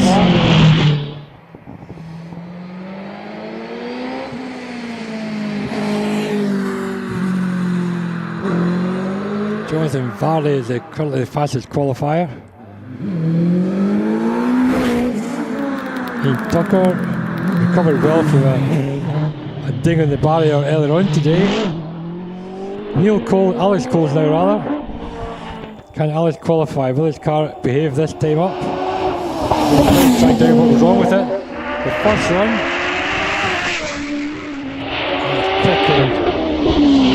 Through the low reaches of the hill. Around purple times, but and that was Paul Hames' 38.17. He's trying to beat the purples. Safely through this time, through the S's. And Messi doing a qualifying run. And he's across the line of 37.32 for Alex Coles. Takes the class lead and should be a safe qualifier. Second fastest at the moment. Paul Hames now has his head gasket is going in this car. And the water is streaming through and he's losing all the water in the run, so he has to get a toe out of the top paddock to the top of East Bray to come back down again. There's no water left until we get to the top of the hill. So this will be you see the steam coming out of the car as we through there. Oh, wide of the twitch of the last part of the S's, but across the line 37.36. So just 400th slower than Alex Coles. But goes third quickest qualifier. Into big engine class now, Paul Crute. He's not registered the championship.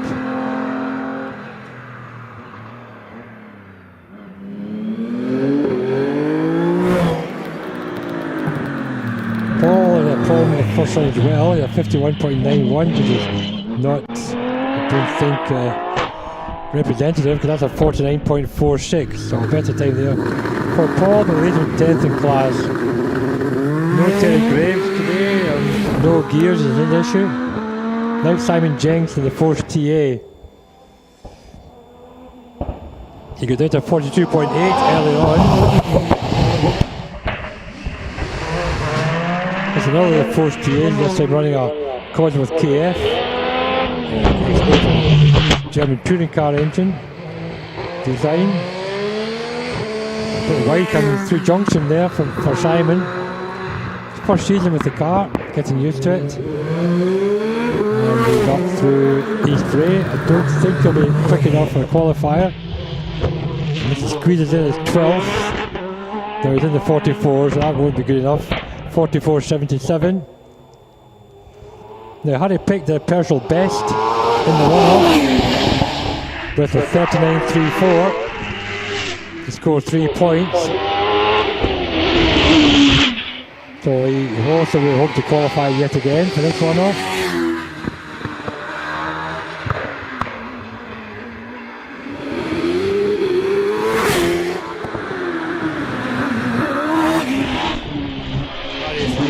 Sorry 32.90. Sorry about the bad language in the background there if you heard it. Just a casing spill, shall we say. 40.02 for Harry Pick. There's going to qualification. Now Sean Gould. Oh, he stalled again. This car having quite a few difficulties getting off the line.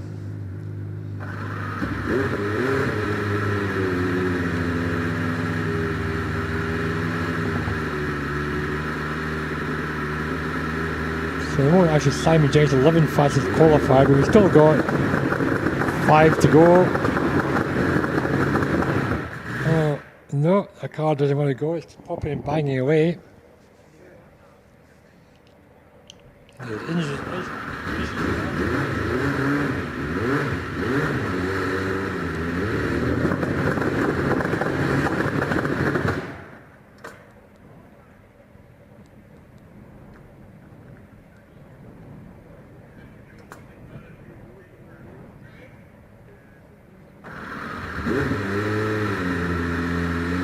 So we'll try again for Sean Gould. Clark of the course out looking.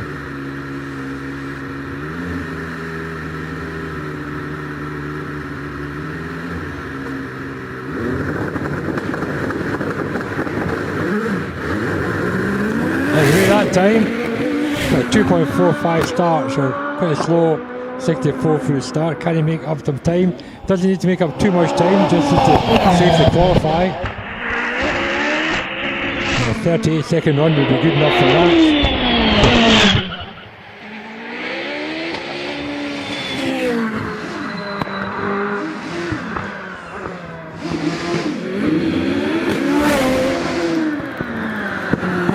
Yeah, 29.3 S's, so it's a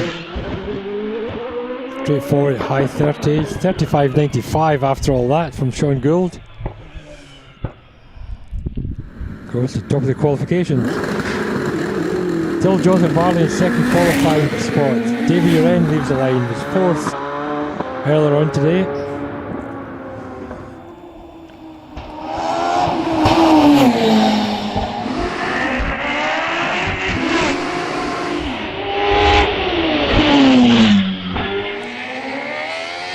And setting personal best for the day at the moment. And that was a 36.73 in the class run earlier. He was quick in the run-off, but the class was 36.73. And it looks to be quicker than that, it's a 36.19. Goes second qualifier. Trevor Willis now.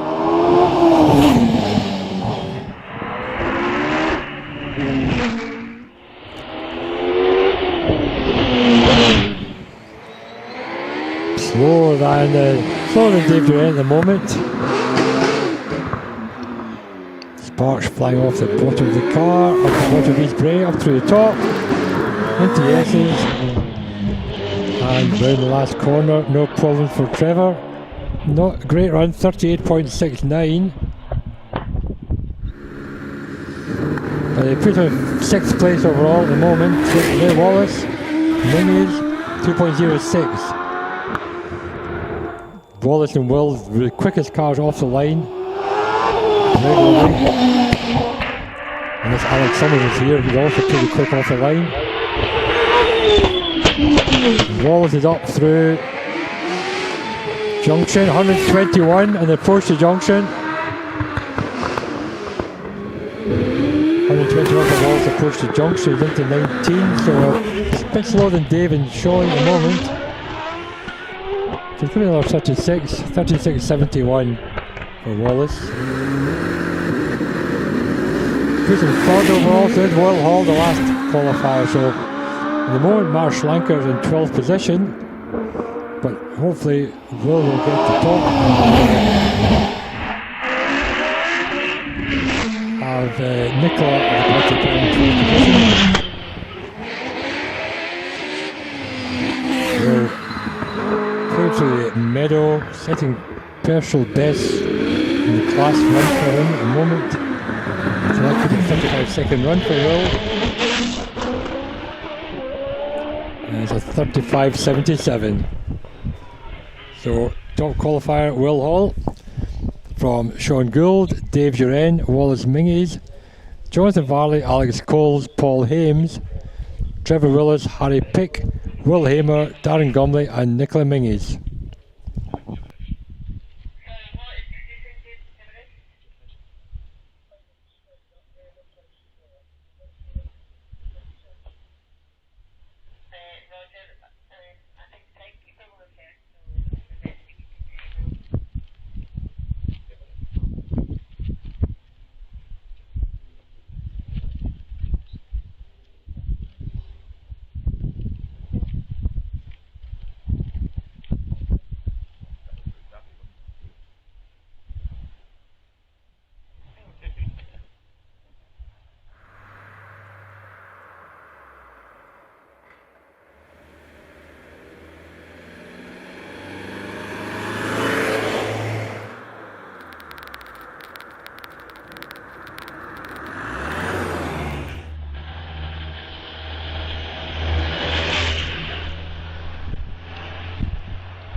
We've got a question on the stream about Paul Crouch's livery. So it is a replica Jaguar livery, mainly because the car runs a 3-litre Jaguar V6 engine.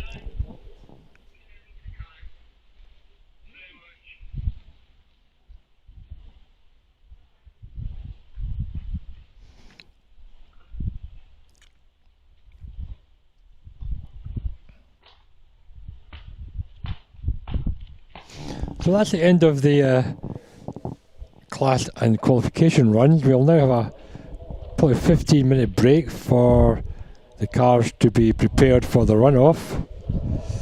The recovery vehicle's gone to the top of the hill because it needs to tow Paul Hames' car back to the top of the East Bray because Paul's car is currently leaking through the head gasket, and by the time the car gets to the top of the hill there is no water left, and so he needs to come back down the hill to refill it before he can start the engine again. So that's why you'll see Paul getting a tow to the top of East Bray from the recovery vehicle. So once again we have a double driver driven car in the runoff. That's Nicola Mingies and Dave Duran. Nicola will run first, and will then come back down the hill to give them time to prepare the car for David.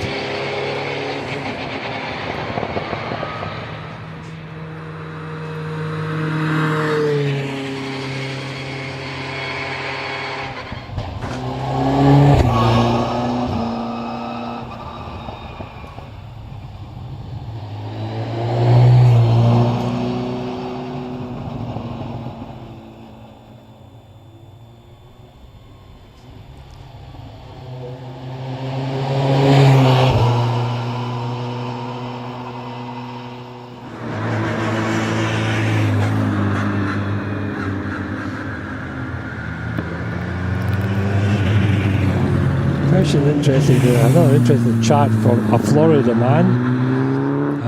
Asking the top speed of these cars. Well, certainly at Gurston Down, the top speed of the cars at Gurston Down, these top hill climb cars, is 140 at the bottom of the hill in Gurston Down before they start climbing, and over the top it's in the high 150s. And also Shelsley Walsh, over the top of the Shelsley Walsh, they're certainly up in the 150 mile/hour mark. So they're not slow. Obviously here at Doune is a bit more cornering, etc. compared to some of the courses, but certainly 150, 160 is the kind of acceleration and top speed we get in the faster hill climbs.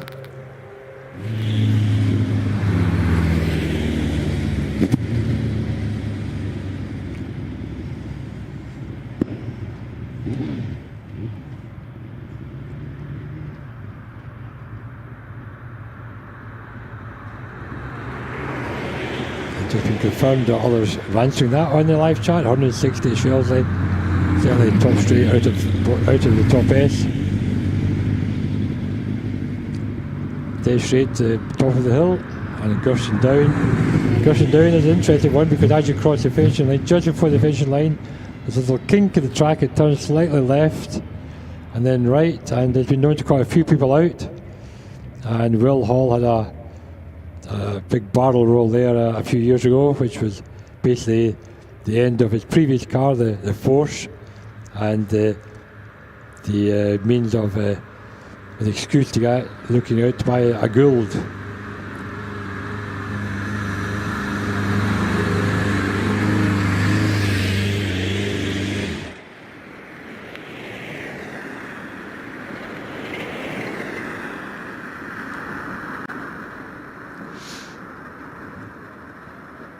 And if you really want to see what it looks like on the Doune, then go into YouTube and find a Doune online video. There's certainly one of Graham White Jr., there's one of Alex Summers in-car video of a run-up Doune, and that will really show you what it's all about.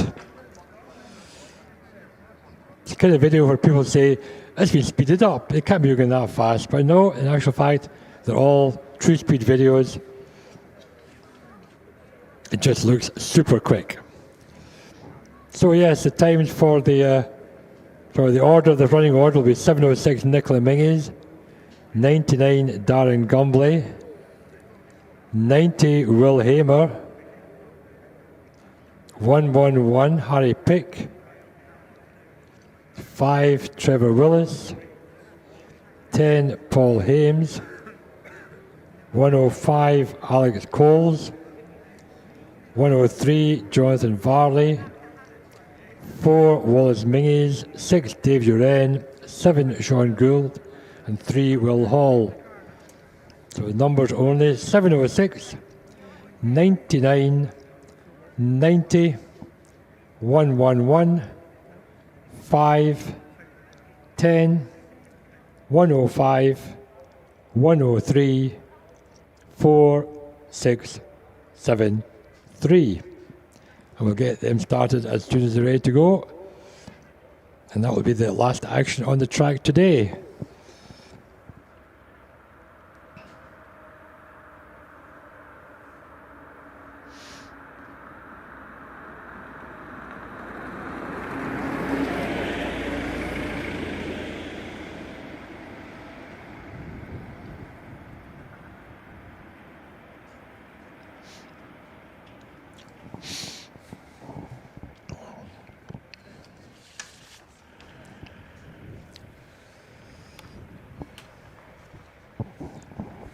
Looking at the cars today doing these amazing speeds here at Doune and other hill climbs, they really do represent a peak in hill climb engineering. The Goulds, which have been dominating hill climbing in Britain since about 1998, developed and built by David Gould in the Gould factory in Newbury. And Gould also does work for a number of Formula One teams. So they're not just a hill climb car builder, they are a builder of parts and bits of bodywork for Formula One teams as well. But looking back, they did tend to come in stages, the actual cars that were used in hill climbs, in top flight hill climbs in Britain. Obviously, 47, 48, we were using really pre-war cars, the ERA, an Alfa Romeo 8C from before the war, Dennis Poor, won in 1950. And then at the start of 1951, we started getting the little Cooper Japs, developed by John Cooper. And the Cooper Jap won the championship for every year from 1951 through to 1961. Including 4 wins for Ken Wharton, 3 for Tony Marsh and 3 for David Bosher Jones. Then at the start of the 60s, Arthur Owen came up with a Cooper T53 Climax. And then we did a number of attempts at 4-wheel drives. Which reached its peak, I suppose, with David Hepworth in the 5-litre Hepworth in 1971. And the exciting news I heard yesterday was that the Hepworth could be seen again, or probably will be seen again next year, on the hills racing in the classic racing car classes. And that'll be 55 years after it won the championship for David Hepworth back in 1971. And also at that time, in the early 70s, the new racing Formula 5000 with big 5-litre Chevrolet and Ford engine single-seaters like the McLaren M10 were popular in the hills. And Roy Lane won 2 championships driving a McRae, including 1 year when he scored maximum points. And then at the start of the mid-1970s, Mike Pilbeam, former BRM designer, got involved and started, first of all, modifying other single-seaters like Marches and Brabhams for particular drivers. So the early Pilbeams were a Brabham-based one for Arthur Douglas Osborne and a March-based one for Martin Griffiths. Before the Pilbeams then developed their own cars up to the 4-litre MP58 and MP72s. And the last Pilbeam to the championship was actually Roger Moran in 1997. So really, over nearly 20 years really of Pilbeam domination with occasional incursor from other marks. Including in 1985, Chris Kramer in the Gould, David Gould's first self-constructed Gould. He had modified things like a Terrapin before, but the Gould 84 came out in 84, and Chris Kramer won the championship with it in 85. And then in the late 90s, as a Pilbeam was starting to pull away a bit more from hill climbing, David Gould started modifying Formula 3 Ralts, and the early Ralt GR37s were based on the Ralt RT37s, and before he built his own GR51s, 55s, the very successful 61X of Scott and Roger Moran, the most successful hill climb car in British history. And in between also Steve Owen's OMS with Trevor Willis at the wheel, won 3 championships before the GR59s came on song, with Wallace winning the first championship for the car in 2019. First of his 4 championships, which were halted last year by Matt Ryder, who'd also won again this year. So really it's been 50 years now of Pilbeam and Gould domination in the championships, with some other special manufacturers coming on board. But the smaller classes have also had a number of specialist hill climb constructors. I think at the moment of the Force, we see a number of Force TAs at the moment, where they go back certainly 15 years with various marks of Force, and then also the Empires. And there are a number of Empire Evos. We haven't got any Empire Evos here today, surprisingly, but a number of Empire Evos have scored points in the championship this year and have qualified for runoffs and are doing well in hill climbs all across Britain. The question was also asked, I think, earlier on in the stream about the engines that are used in the British Hillclimb cars. Well, the most successful engine at the moment, nearly coming two. There's the Cosworth XD, which is the engine that was originally used in IndyCar racing, 2.65 capacity with a turbocharger. They're now being used by a number of drivers in hill climbs here in Britain, including Wallace Mingus, whose car is a 3.3 version, but also Alex Summers, Jack Cottrell, and Harry Picks are all XDs. The other Goulds, the Goulds of Matt Ryder, Sean Gould, Will Hall, and Graham Wynne, who's not here this weekend, are running Ford 4-litre Judd sports car engines. And then a number of motorbike-based V8s, including the RPE and Trevor Willis, and the 2-litre ones developed by Terry Davis from Yamaha or Suzuki base. So it's a very fertile ground for innovation, British hill climbing. There aren't that many regulations. Safety issue is obviously the biggest safety issue, but things like engine capacity, there is limitations to, I think it's wheelbase length. We have a number of people in the past have developed cars based on go-karts, which some have fallen foul of regulations, some haven't. But when you've got a single seat, when you've got a front-engined sports racing car, which is a 1.7 litre turbocharged Ford engine in the front, is turbocharged, has four-wheel drive, underbody ground effects, and it's started up by running a helicopter turbine. And this is the Manic BT I'm talking about, which I don't think has ever been to Doune, but Nick Mann, an innovative engineer, developed this car, holds, I think, still the sports racing records at Gurston, Shelsley and Prescott. And yes, he used to plug a turbine, a helicopter turbine, compressed air to start up a helicopter turbine, which got the turbo running, which kept the turbo running at high revs, enabled the air to flow into the engine much quicker. And with four-wheel drive, ground effect tunnels and the diffusers at the back, it was 1.8 seconds off the line, and probably, I don't think he ever ran a straight line, but certainly would have matched the top single-seaters for straight line speed. If I tell you that his first hill climb car was a V8 engine, nitrous oxide assisted Boris Minor, you get some idea of what kind of an innovative engineer he really was. So lots of innovation in hill climbing is possible.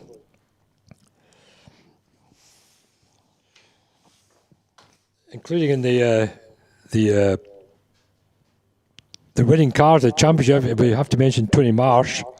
Tony Marsh is the only 6-time winner of the HillClimb Championship, won it 3 times in the 50s in a Cooper Jap, and then developed his own Marsh Specials in the 1960s, which he won 3 more HillClimb Championships, the final one being a 4.2 based on with a GM and four-wheel drive. And then Peter Lawson won it at BRM in 1968, again four-wheel drive before David Hepworth, and that is four-wheel drive. The Ferguson four-wheel drive P99 Climax, which is the only four-wheel drive car to win a Formula 1 race, was also won the championship in 64 with Peter Westbury. Like circuit racing, the weight of four-wheel drive tended to be outweighed when wings came into being and more cars were more aerodynamically efficient. You could get the extra cornering power without adding too much extra weight. So we're still waiting for the first car to appear. I'm sure it won't be too long from now. I shall have a break from chatting to you and be with you shortly.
Nicola Mingus leaves the line now. 2.28 off the line. And the first of these the runoff.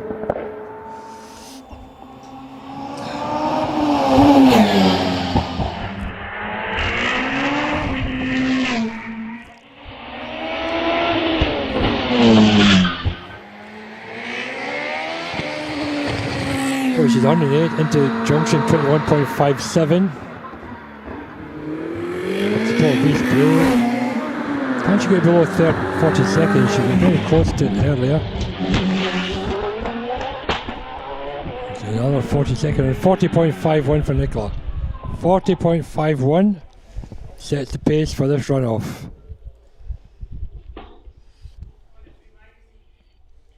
So Nicola will then turn the car around and come straight back down the hill again. And we'll wait for Darren Gumbley.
Right, so that's Nicola back in the paddock, and here comes Darren Gumbley.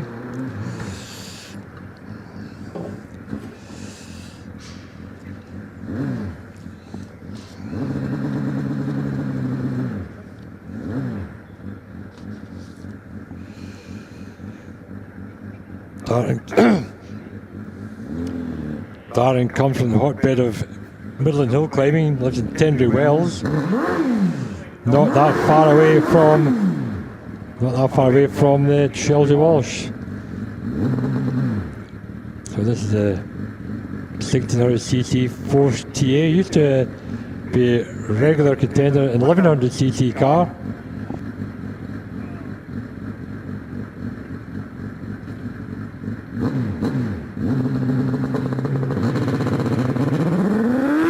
Darren's left the line now, 2.15. He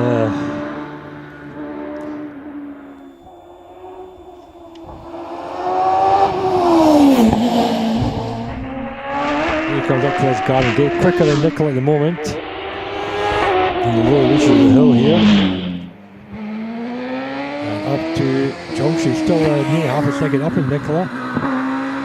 So he had 11th place earlier on today, so we're hoping to get a point this time around, but he may depend on somebody else not to do so well, but he's now dropped a bit of time, 700 second down, and he's across the line, 40.46, picks up some more, 500 quicker than Nicola, so Darren Gumbley takes the lead.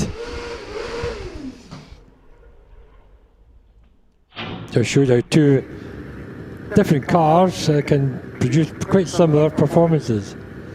Quicker in some places than others for the smaller Force, and obviously quicker in the straighter parts for the 3.5 litre NME engine in Nicola's Gould. Here's Will Hamer. Now this is a 1 litre car. The one is a BMW. The news is that next year will be another BMW engine single seater on the hill, because Will and brother Ben are getting a an OMS built with a BMW for their sons to drive. So Bill Haber up to Johnson, 21.3. Slower than Darren, quicker than Nicola.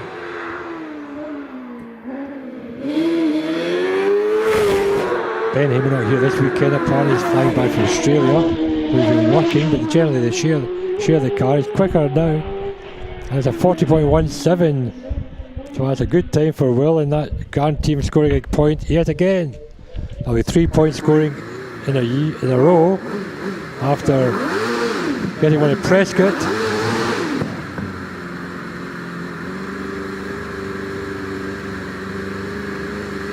Harry Pick now to 39.34 in the first runoff, which is a personal best.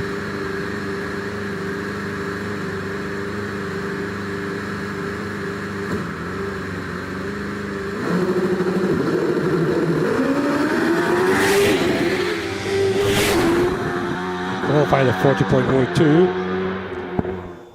2.34 off the line. To 1 litre of Will. But obviously a quick car through the straighter parts of the bottom part of the hill. And coming up, he's now 1 second up on Will Hamer's time as he goes through junction.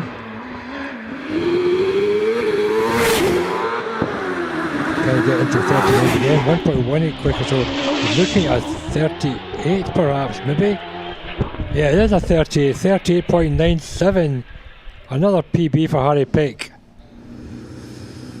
Father John and the paddock will be happy with that one.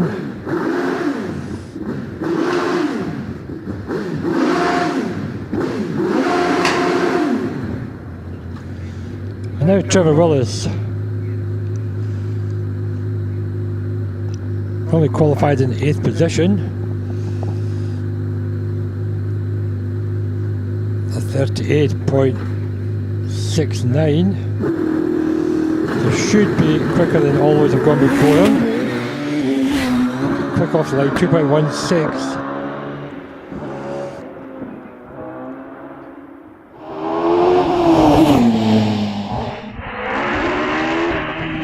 Yeah, he's up on Harry now by 0.73.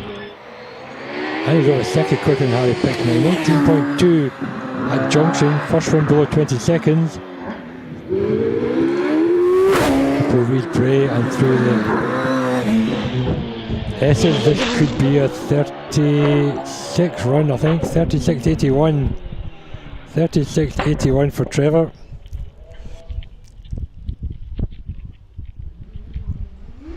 Which is not as quick as his first run-off time, but puts him up leading at the moment ahead of Harry Pick and Will Hamer. So Paul Hames, the 1300 Turbo, keeps his advantage in 10th over David Warburton to 7 points now, so a few more points for Paul Hayward, doing good. 2.29 off the line.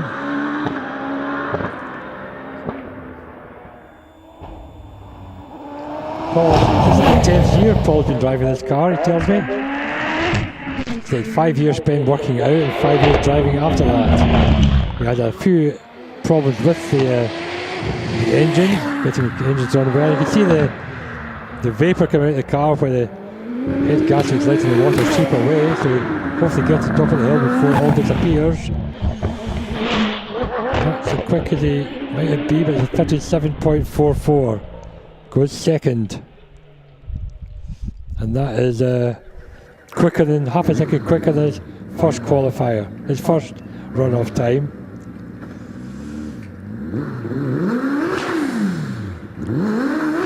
So it's certainly a top 8 finish for Paul Hames, so at least 2 points, 3 points.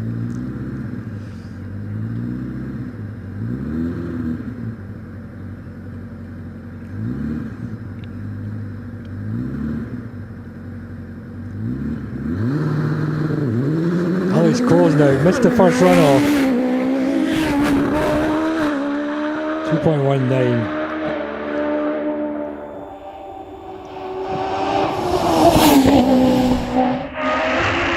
Gate 12.48 quickest so far. And it's up. And Trevor's time in the moment. He's 117 and under 19 seconds to the junction. Also so far as well. Still looking good to beat Trevor. Oh, his tail hangs out. Going in the last corner. No problem. 36.70 takes the lead. He was very close to the last corner there. Back end stepped out and Junior reflexes caught that one, I think. Here's a replay on the screen for those watching online. And he comes through into the last corner to the back end step out. Nearly catches the barrier. And across the line. Phew. Right, Jonathan Varley. Jonathan did a 36.45, by far half a second inside his personal best.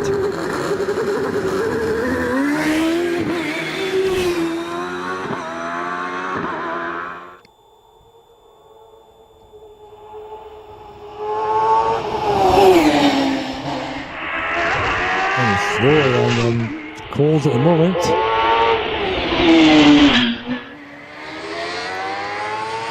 .28. Throwing Trevor a little bit as well, so he's going to have to push his last bit to get into the top 6 again. 36.42. He did push it and he did get there. 36.42 pushed Jonathan Varley back into the lead.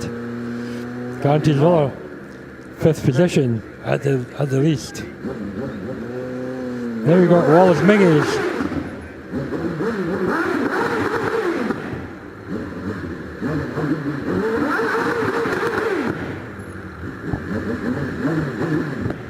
Only qualified in 4th position for this runoff. Was 2nd in the first runoff this morning with a 35.45. So we're looking for 35s, I think, for the next 4 runners. All capable of it, all did it this morning. 1.99 for the first 64 feet.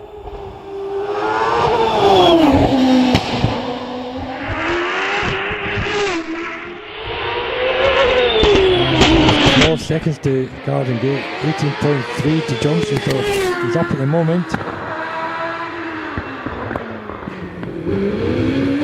Below 30 seconds for SSGS, 29.4, so this is a 35 run looking like. 35.80 takes the lead. 3 more to go, and it's Dave Duren.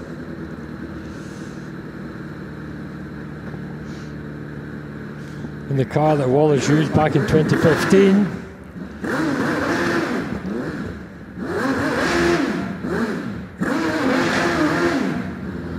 And Martin Groves used in 2005 to win the British Championship.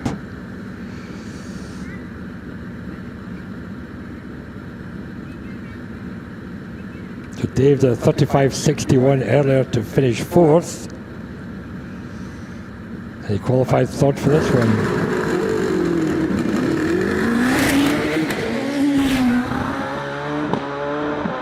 Not quite as quick as Wallace here, 2.16. Ooh, twitching through past Hope Tree. But safely up to junction. 18.6 is slower than Wallace up to there. 2/10 slower at the moment. Into the letters. And he's still a bit slower than Wallace, so he's put a high 35s, but he's 35.93, so just 1300th slower than Wallace Mingies, and goes into 2nd position. 2 left then, Will Hall and Sean Gould. So this is Sean Gould now.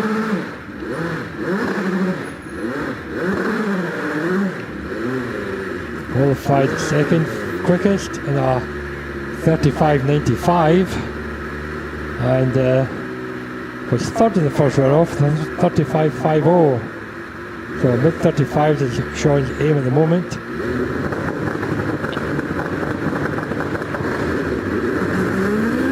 this time the car gets away cleanly.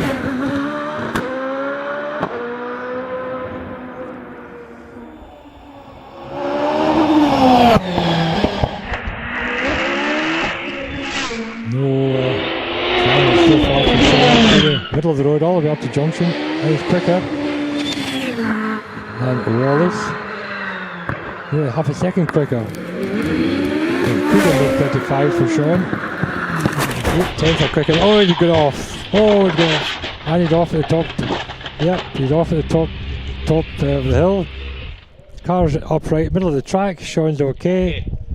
He just ran wide at the last right-handed part of the S's onto the grass. Bit like Trevor yesterday, and came back across to the outside of the final corner, but he's off the road.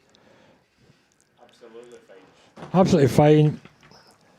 Just a few little bits falling off the car. Yeah, there's one. It's a ring. Well, they cost. They're not cheap. Sean's out of the car, looking at the damage. Yeah.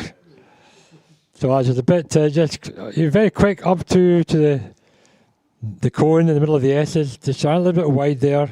Didn't touch anything, but just ran wide, and that took him offline. Had to pull it back, centre of the track, came across the track, and there's a replay coming up, as we'll see.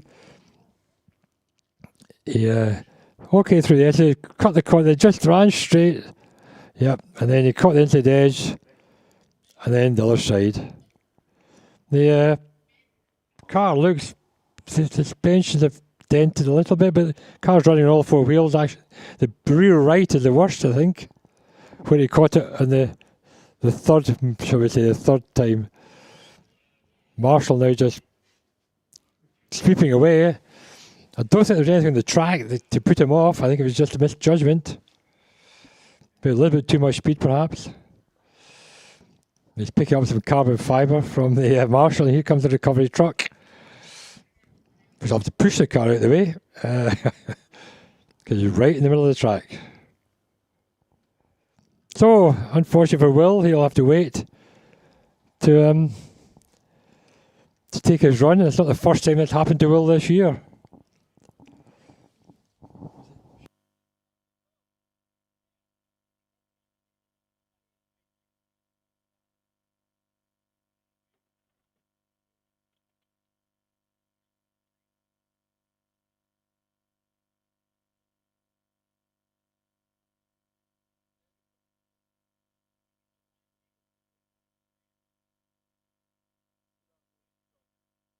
Yeah, it's not the first time this year that Will's had to wait to take his run. It also happened at Shelsley when he was fastest qualifier, and I think at that time it was a medical incident, and Will had to wait to take his run. So he'll be getting used to that now, as he has to do it again.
So these hill climb cars are light. We've got two guys pushing Sean Gould along the top straight now.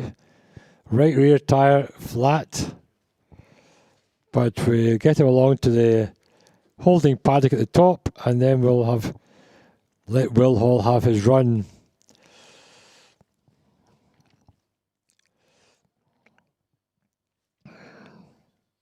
So that means no points for Sean Gould there. It also means that Darren Gumley guaranteed a point in this runoff. So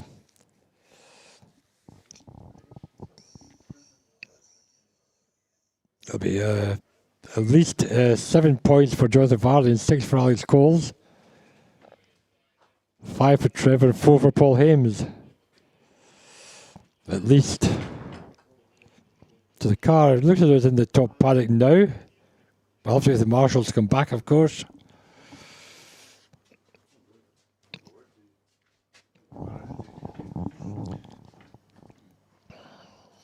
Tim Thompson driving the recovery vehicle away.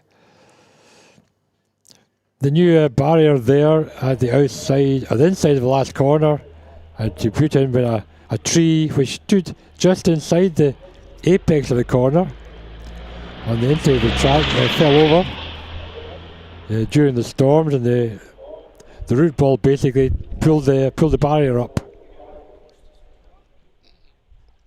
And they're now looking back at the barrier, but I don't think for the back it was damaged at all. They just do a big clear-up job. So, as I say, poor Will sat again at the Stirling waiting, as was happening at Shelsley Walsh.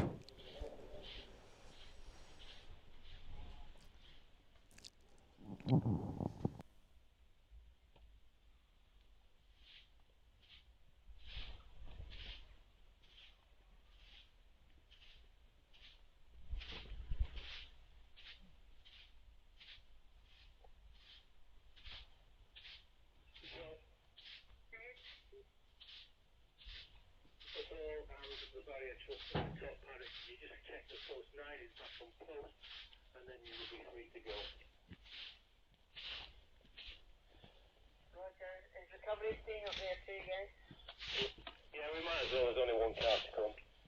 Okay.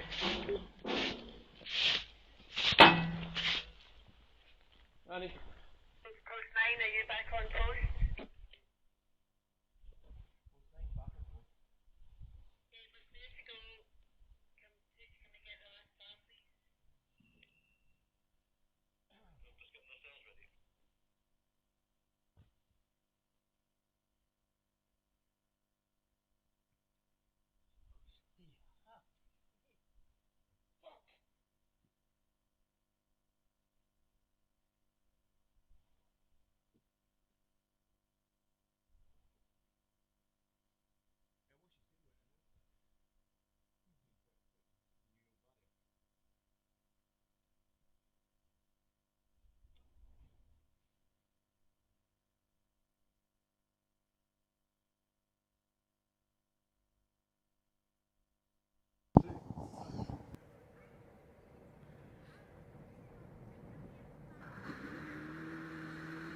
Right, so Will Hall's car started up in the assembly area, and probably here is tyre warming going on.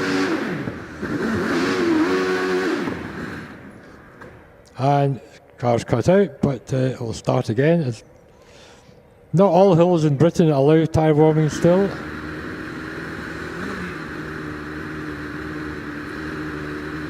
And they're not allowed tyre warmers on the tyres before they come to line either, so some hills now are getting no warming of tyres at all. The Will's left line 1.98. He's always under 2 seconds, Will Hall. Always quick off the line.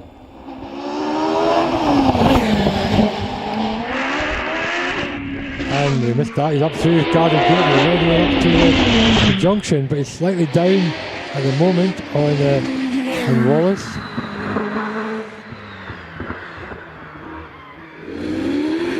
The first run off here, Will, as it is in June.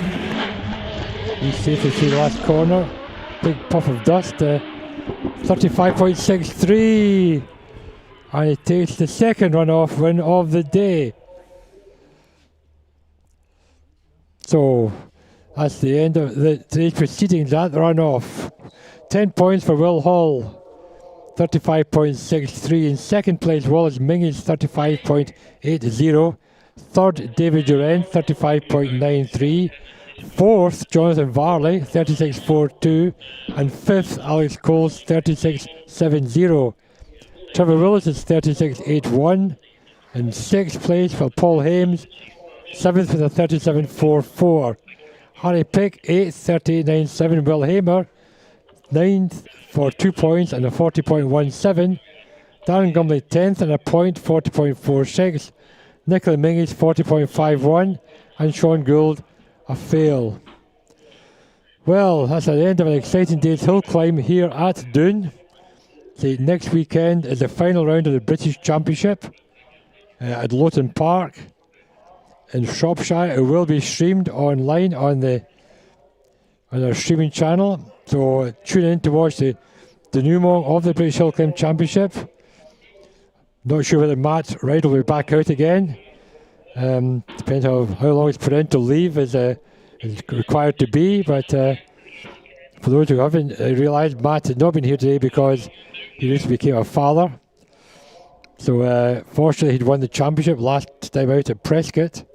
So it's Lowton Park next week, which is the conclusions of not just the British Hillclimb Championship, but the British Hillclimb Cup, the Midland Hillclimb Championship, and the Midland Hillclimb Top 10 Challenge.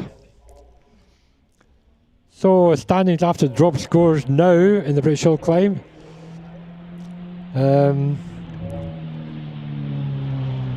Matthew Ryder leads from Wallace Mingus, Will Hall, Sean Gould. Trevor Willis, Dave Uren close together, just 2 points separating them. Then Alex Summers. Jack Cottrell being caught by Alex Coles now. Jack's not here this weekend. And Paul Hames moving away, now 11 points clear of David Warburton. So positions are really pretty well settled apart from positions 5 and 6. I think the top 3 are settled. Sean Gould actually is confirmed in 4th. Trevor and Dave fighting out for 5th and 6th. Alex is definitely at least at most 7th for Alex Summers. Could be caught by Jack Cottrell and could be caught by Alex Coles yet. So top 3 pretty much settled. Top 4 are settled, and still some positions to play for further down the order. So thanks to everybody who participated here this weekend. Thanks to all the marshals for all their dedication. It's been a lovely sunny weekend here. So thanks to weather gods for looking kindly on us. Thanks to the ambulance crews, the recovery people, the fencing people, the catering staff in the paddock, our sponsors. And thanks to you all for tuning in online and supporting our streaming. The more subscribers we get, the more we can do in the future. So that's it for today. Hope to see some of you again on stream in the future.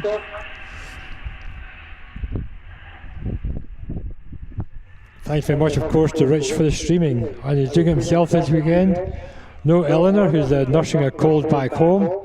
So Rich Danby and the timekeepers and all others involved in producing results for the championships. Well done to you all. Thank you to you all. And I'm sure there'll be a prize giving very shortly. I would say within the next half hour there'll be a prize giving up here by the start line. So if you think you're going to get a prize out down the paddock, please come to the start line when you're called and we'll get the prize giving done and everybody off home in the next half hour, hopefully. So listen out for an announcement and we'll get you up here. And Billy will get the prizes handed out. So thank you for watching, thank you for being here, thank you for competing, thank you for helping, and good night from us all here.